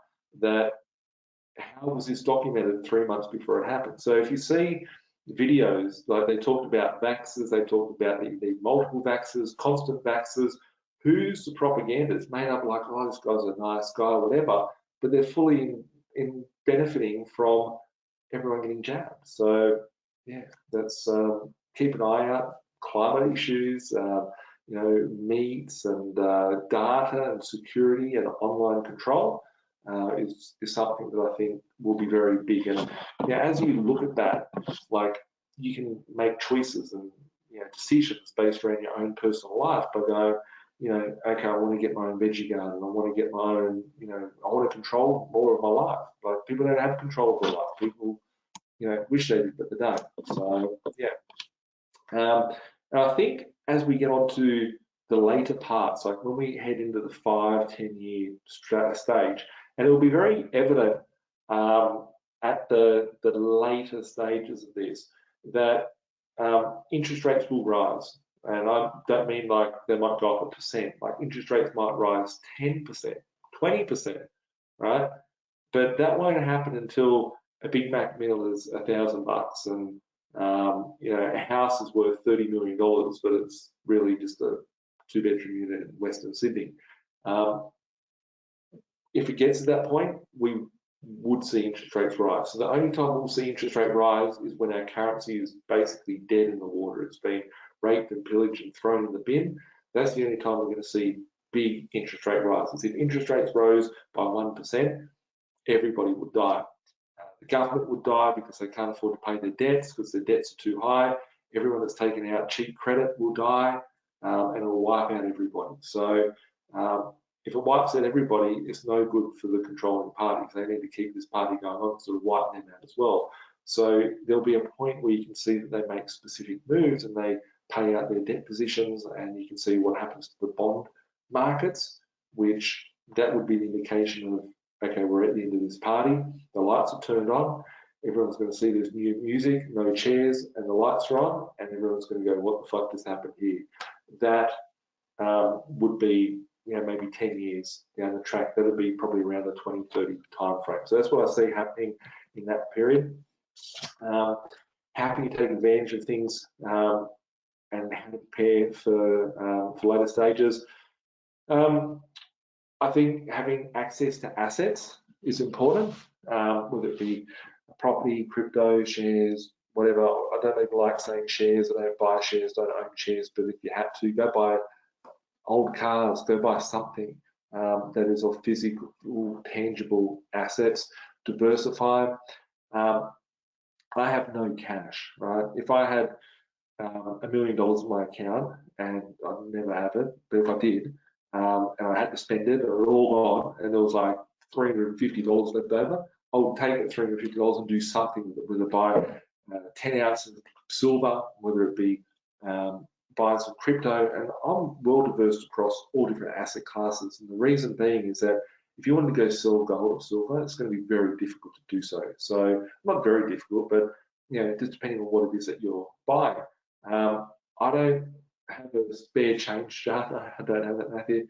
But what I do have is I have multiple streams of cash flow that come through, predominantly from property. Like yesterday, I've got that 120 grand just drops in my account. Every night, I see all the check-ins from the motels coming through. I have end of month was today, so I get all my rents from my properties on certain days of the week every week, and that's my income as well.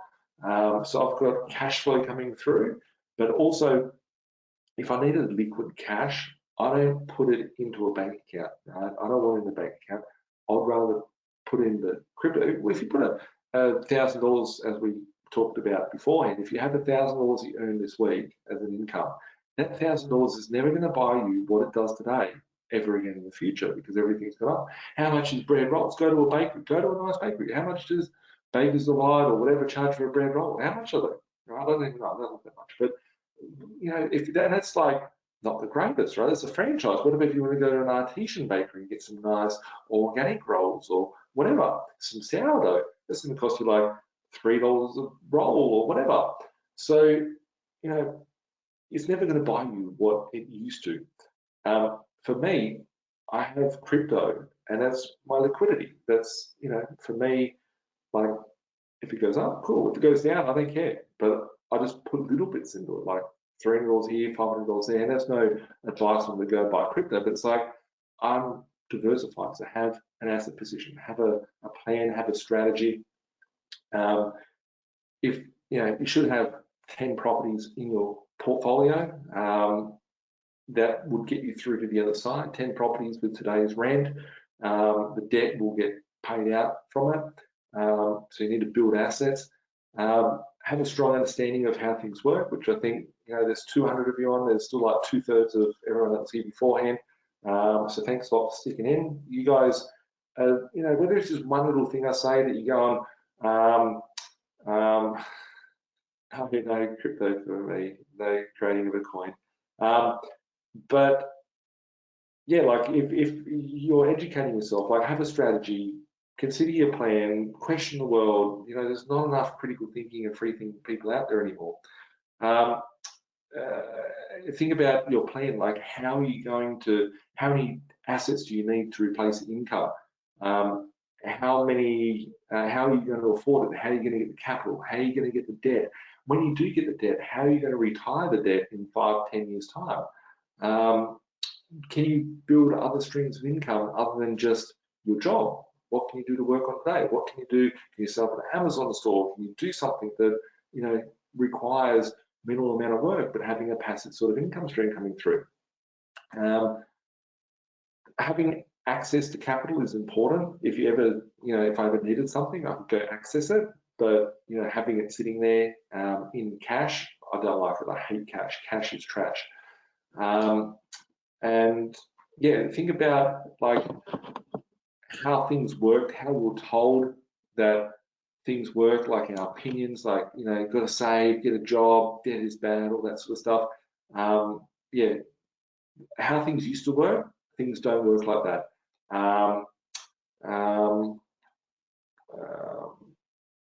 Yeah, just having a few comments, keep the comments coming through.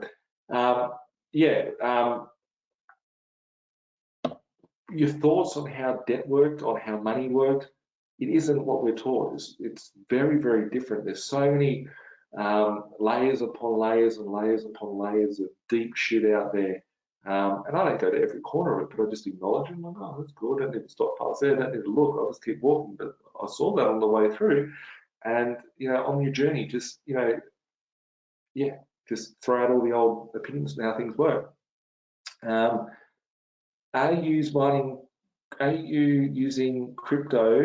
mining crypto to derive loans? For me, I mine crypto. I've got a solar farm that I've built on 1,250 acres. I just continuously ship secondhand panels. So I repurpose solar panels. So one of my things is I've got all the solar installers in the country, in capital cities. They drop off in the shipping containers, secondhand panels. I pay them a couple of bucks to drop off their panels. And then it saves them having to pay to take them to the tip and scrap them. I get cheap panels, they get disposed and they get cash for them, not have to pay. And I repurpose those panels and I use secondhand mining equipment and I mine crypto. So I just constantly try and grow that. One other thing is to watch out for, probably my second viewed site on the internet on my phone would be news.com. And for me, I don't like the news, I hate it, right? But I look at it quite often, like a couple of times a day, just to see what shit's going to come my way, right? What stupidity now, right? It's more of like an entertainment than, being you know, looking for a source of information. People are watching it and going, oh wow, I'm getting information from here. They're doing this, they're protecting you, they're doing this. You know, watch out for things like the G20, because I find it interesting that no one was talking about this Delta strain and all this sort of stuff, but all these people went to the G20 and then suddenly they come back and these dark things come from these, you know, sort of big meetups of elite people, and there's big sinister sort of agendas there. So yeah, just be mindful when you see things like that and go, okay, well, what's the agenda now? How's this going to fit into their bigger picture? They've already told us their bigger pictures. They talk about it out there, and you've got to put all the pieces together. Yeah. Question everything you see on TV, trust no one, only what makes sense and in line with your personal lifestyle. You know, I can sit there and listen to friends, family, professionals, whatever the case may be. If it doesn't make sense, it's like, you know, do I have to question it? I just need to question it, because, you know, it has to work. If it doesn't work, then don't do it. I have choices every day, whether it's in my health, with my wealth, my finances, or any of that. Just do what's right in line with yourself and make sense in a common sense world to live your fullest and best life. Have a plan to repay your debt in the future. That's a big one that I don't talk about that often, but you know, I think it's important to get as much debt as you can, but also have a plan on how you're going to repay that in the future. You know, it could just be very basic. It doesn't need to be structured. You know, when I work with my investors and we build a property portfolio, I'm like, okay, we're going to buy these 4.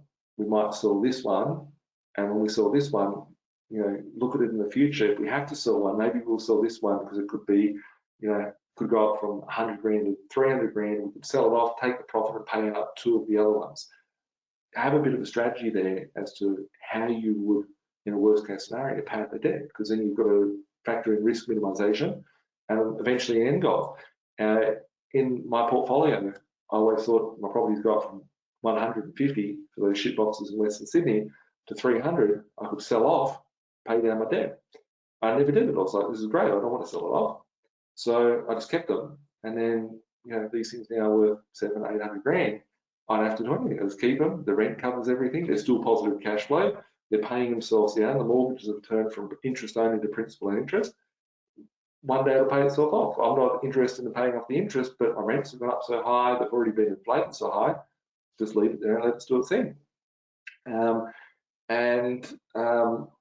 Yeah, just have a plan on how you're going to get the most amount of assets in your position and the most amount of cash flow. You want assets that are going to be dragged up through this hyperinflation, and you're going to want to have cash flow that's going to be attached to those things to be dragged away through. So yeah. Yeah, so on that, I've got here questions and answers. I'm going to answer maybe like 10. I'm so tired, guys. I'm so tired. I think we've been here for like 3 hours and had a great old chat. Yeah, so if you do want to book a map session, speak to my team, email my team here. Map session's a strategy session with myself to work out, you know, where you are at the moment, what you're trying to do, and work out a bit of a strategy on how to get you to where you want to be.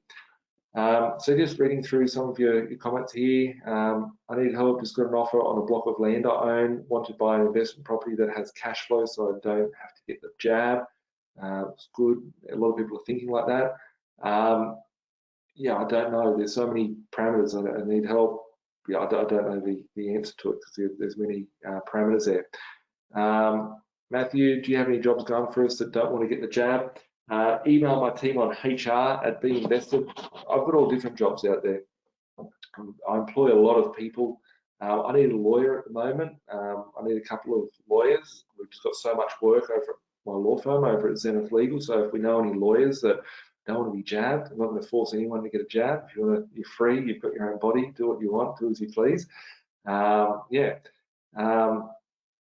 Oliver here just said 100-page Corona passport document released by the WHO last week. Amazing how much input they sought from members of the World Bank funded by B&M Gates, so Bill and Melinda, plus the Rockefeller Foundation for your health. Exactly.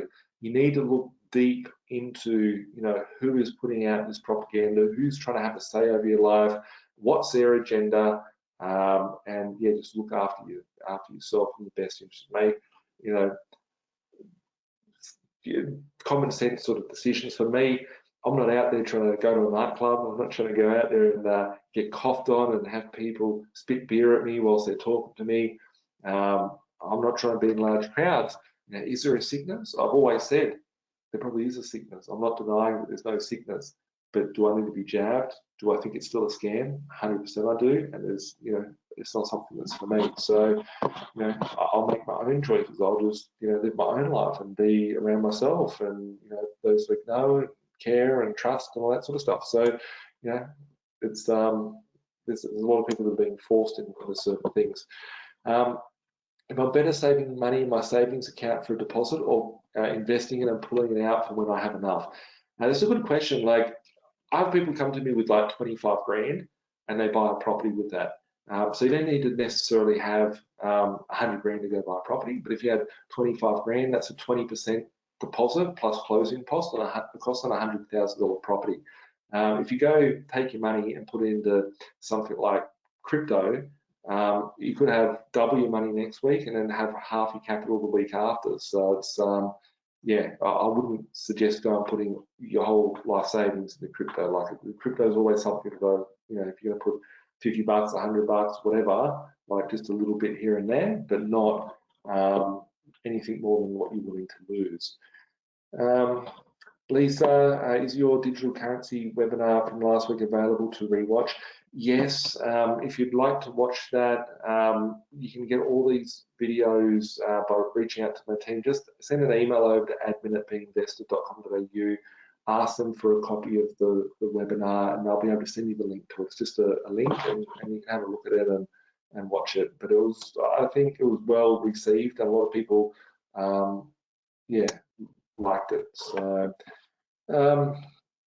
central bank digital currency by 2025, I think very, you know, good chances that there could be.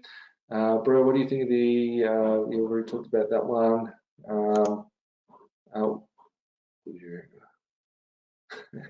No. So Karthik Hero, would you generally recommend buying new home and land packages in regional areas in New South Wales? Absolutely not.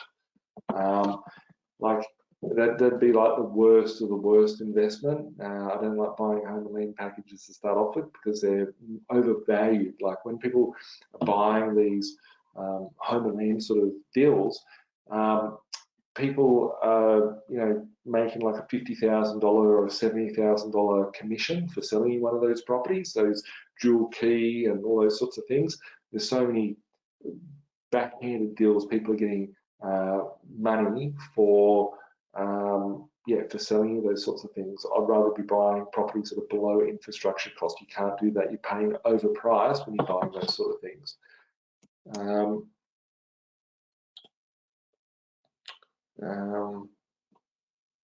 Last year you did a huge round trip and visited some of your investors' properties. Will you be showcasing any of these, like the visits to Bob?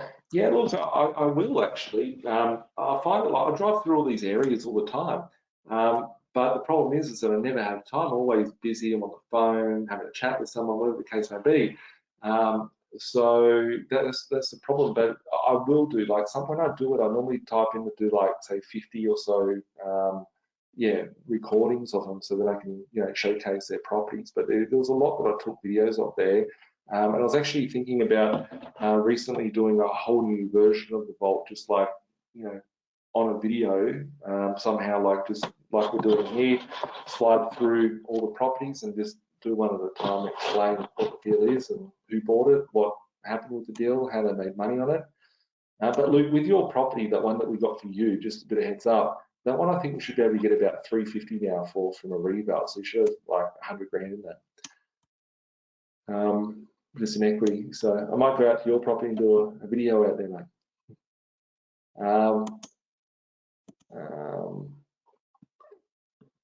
What would be your prerequisite for looking at farm properties? It just depends what I'm wanting it for, like potential subdivision, potential harvesting of different sort of crops or livestock that you could put on it.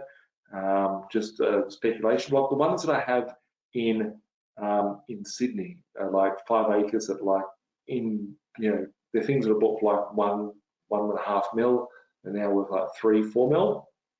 But the ones that are bought outside in regional areas, I pick them up for like 300 grand, 500 grand, 700 grand, and they're just really large plots. Like one of them hasn't even settled yet. I bought it 18 months ago. I put on a different sort of settlement structure, and I made it my bank for 24 months, and it's probably worth $1 million. I paid 400 grand for it. So yeah, just depends on what you're trying to achieve as an outcome on that front. I've bought one that's sort of south of Sydney for like 700,000.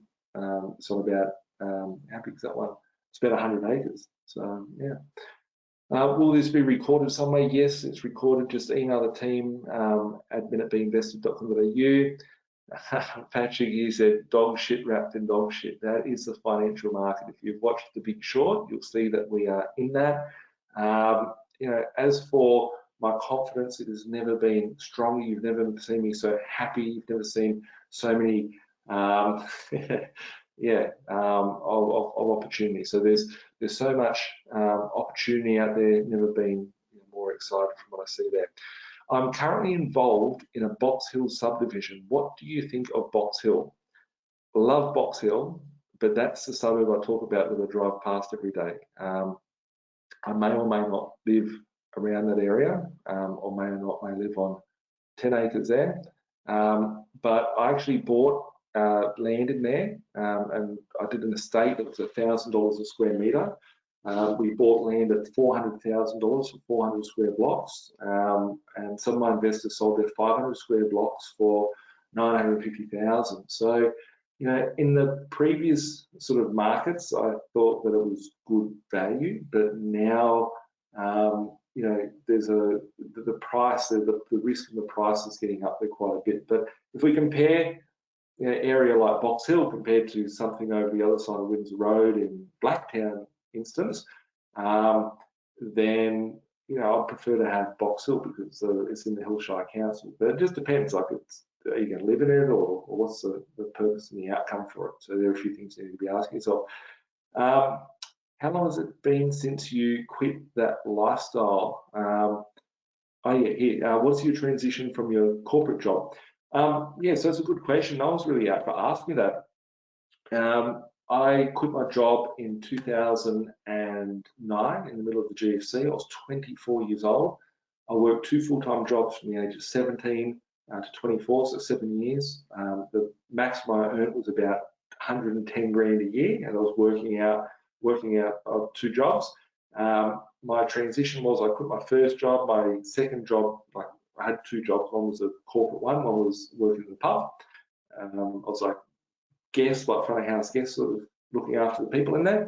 And I quit that job, so I only had one. And then I realized that my pay slip wasn't giving me enough money. It was like 100 grand a year at that point. I was 24, and I was like, I can't get loans anymore. So I'm like, I'm actually doing myself a disservice by being in my job. I had $30,000 a year passive income back in 2009, and then I pulled out about 200 grand worth of equity. And I thought if I could buy a property, flip it, make 50 grand just once a year, I'll be on 80 grand a year just by flipping one property a year. I might have to work for a week if I had to. And I did that, and as I started doing that, I was like, I don't want to sell any of these things. And I built my income within the first year to 80 grand worth of passive income. And I just built my position out from there. And I got to a point where I was about $500,000 passive income. Then I bought all this land that was like very negative cash flow. And I pushed myself back to negative cash flow across my whole portfolio. But I've got a very large land holding sort of areas in my portfolio. And now like it's very, I don't even look at how positive cash flow it is, but my motels make me a couple of $100 grand each per year passive income. And I've bought nearly, I don't even know how many this year. I'm up to about 25, 30 pubs and motels. I've got five pubs now. I bought 5 pubs. Got my first 3 poker machines the other day. So as you can see, I'm well diversified. You know, people get depressed, they play the pokies, they like to drink the alcohol.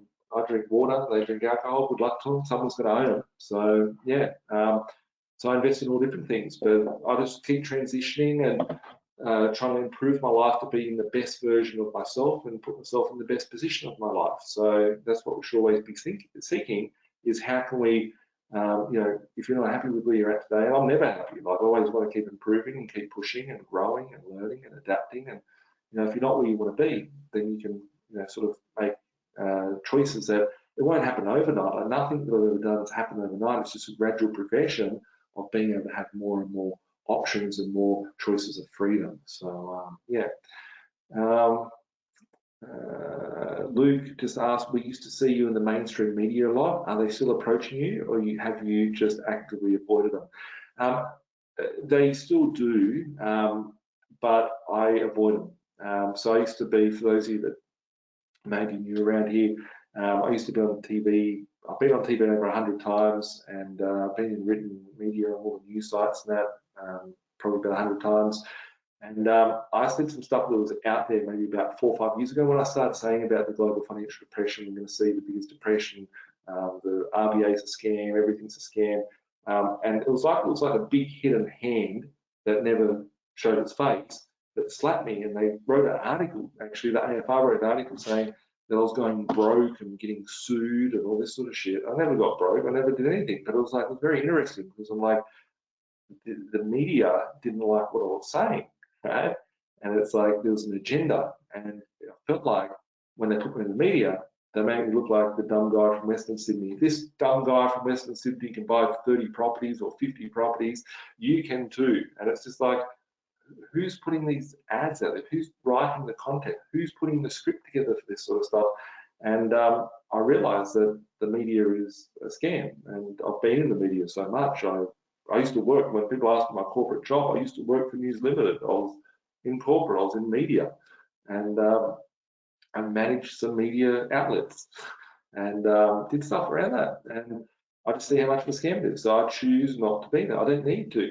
Like for me to go and hop into a TV studio with, you know, the Koshi, right? We'll just say his name, right? At leave my house at 6 o'clock in the morning and get to his studio at 7 o'clock. Him to talk shit about Media Watch, right? You know, put stuff in there to make it look stupid, because there's things in the back end, right? It's like how the media, they have all these regulators, right? And the regulators are things called Media Watch and certain things. And if the media outlet doesn't portray an article in a certain way, then they get a fine of like 100 grand or 200 grand. So they have to, you know, push in a certain way, but also project it for their advertisers, and then they'll tag some ads around it and get some viewership to it or whatever, and always had a cool story to sell. But when I get there and I think to myself, well, hang on a second, I've got a video camera, I've got access to social media, I don't want to watch the people that are being brainwashed from TV every day, right? And what am I benefiting from it? And they package me up. You can't put a price on a peace of mind. So I just choose not to, you know, participate in that, you know, sort of way. And you're right. Like, so Koshi bagged the shit out of this lady, Linda. She works for me. She's my general manager actually. And he tried to make it look like a dickhead on TV. He goes, "Are you scared of your debt?" And he laughed at her, made her fucking petrified on live TV, looked like an idiot. I'm not trying to make her look like an idiot.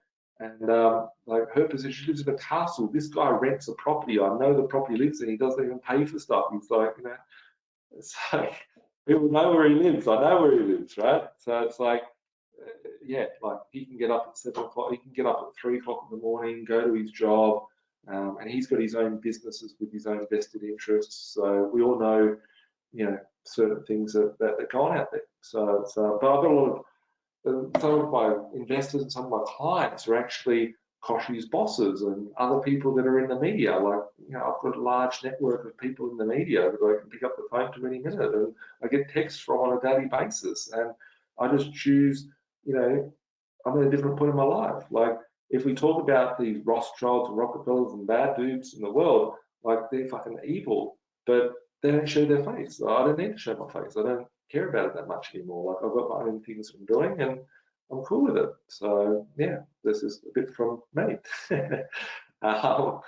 But yeah, I try and put comedy with what I do and enjoy what I do and enjoy my life. And on that note, it's 10:30. I'm gonna let you all go to bed and just want to thank everyone again for watching and being here and having confidence in what me and my team do. And if you guys need help with anything, you can reach out to my office. As always, emails there, 1300 367 925. And yeah, look forward to helping out however I can in the future, and just make sure, you know, never leave a really good crisis go to waste. There's so much opportunity.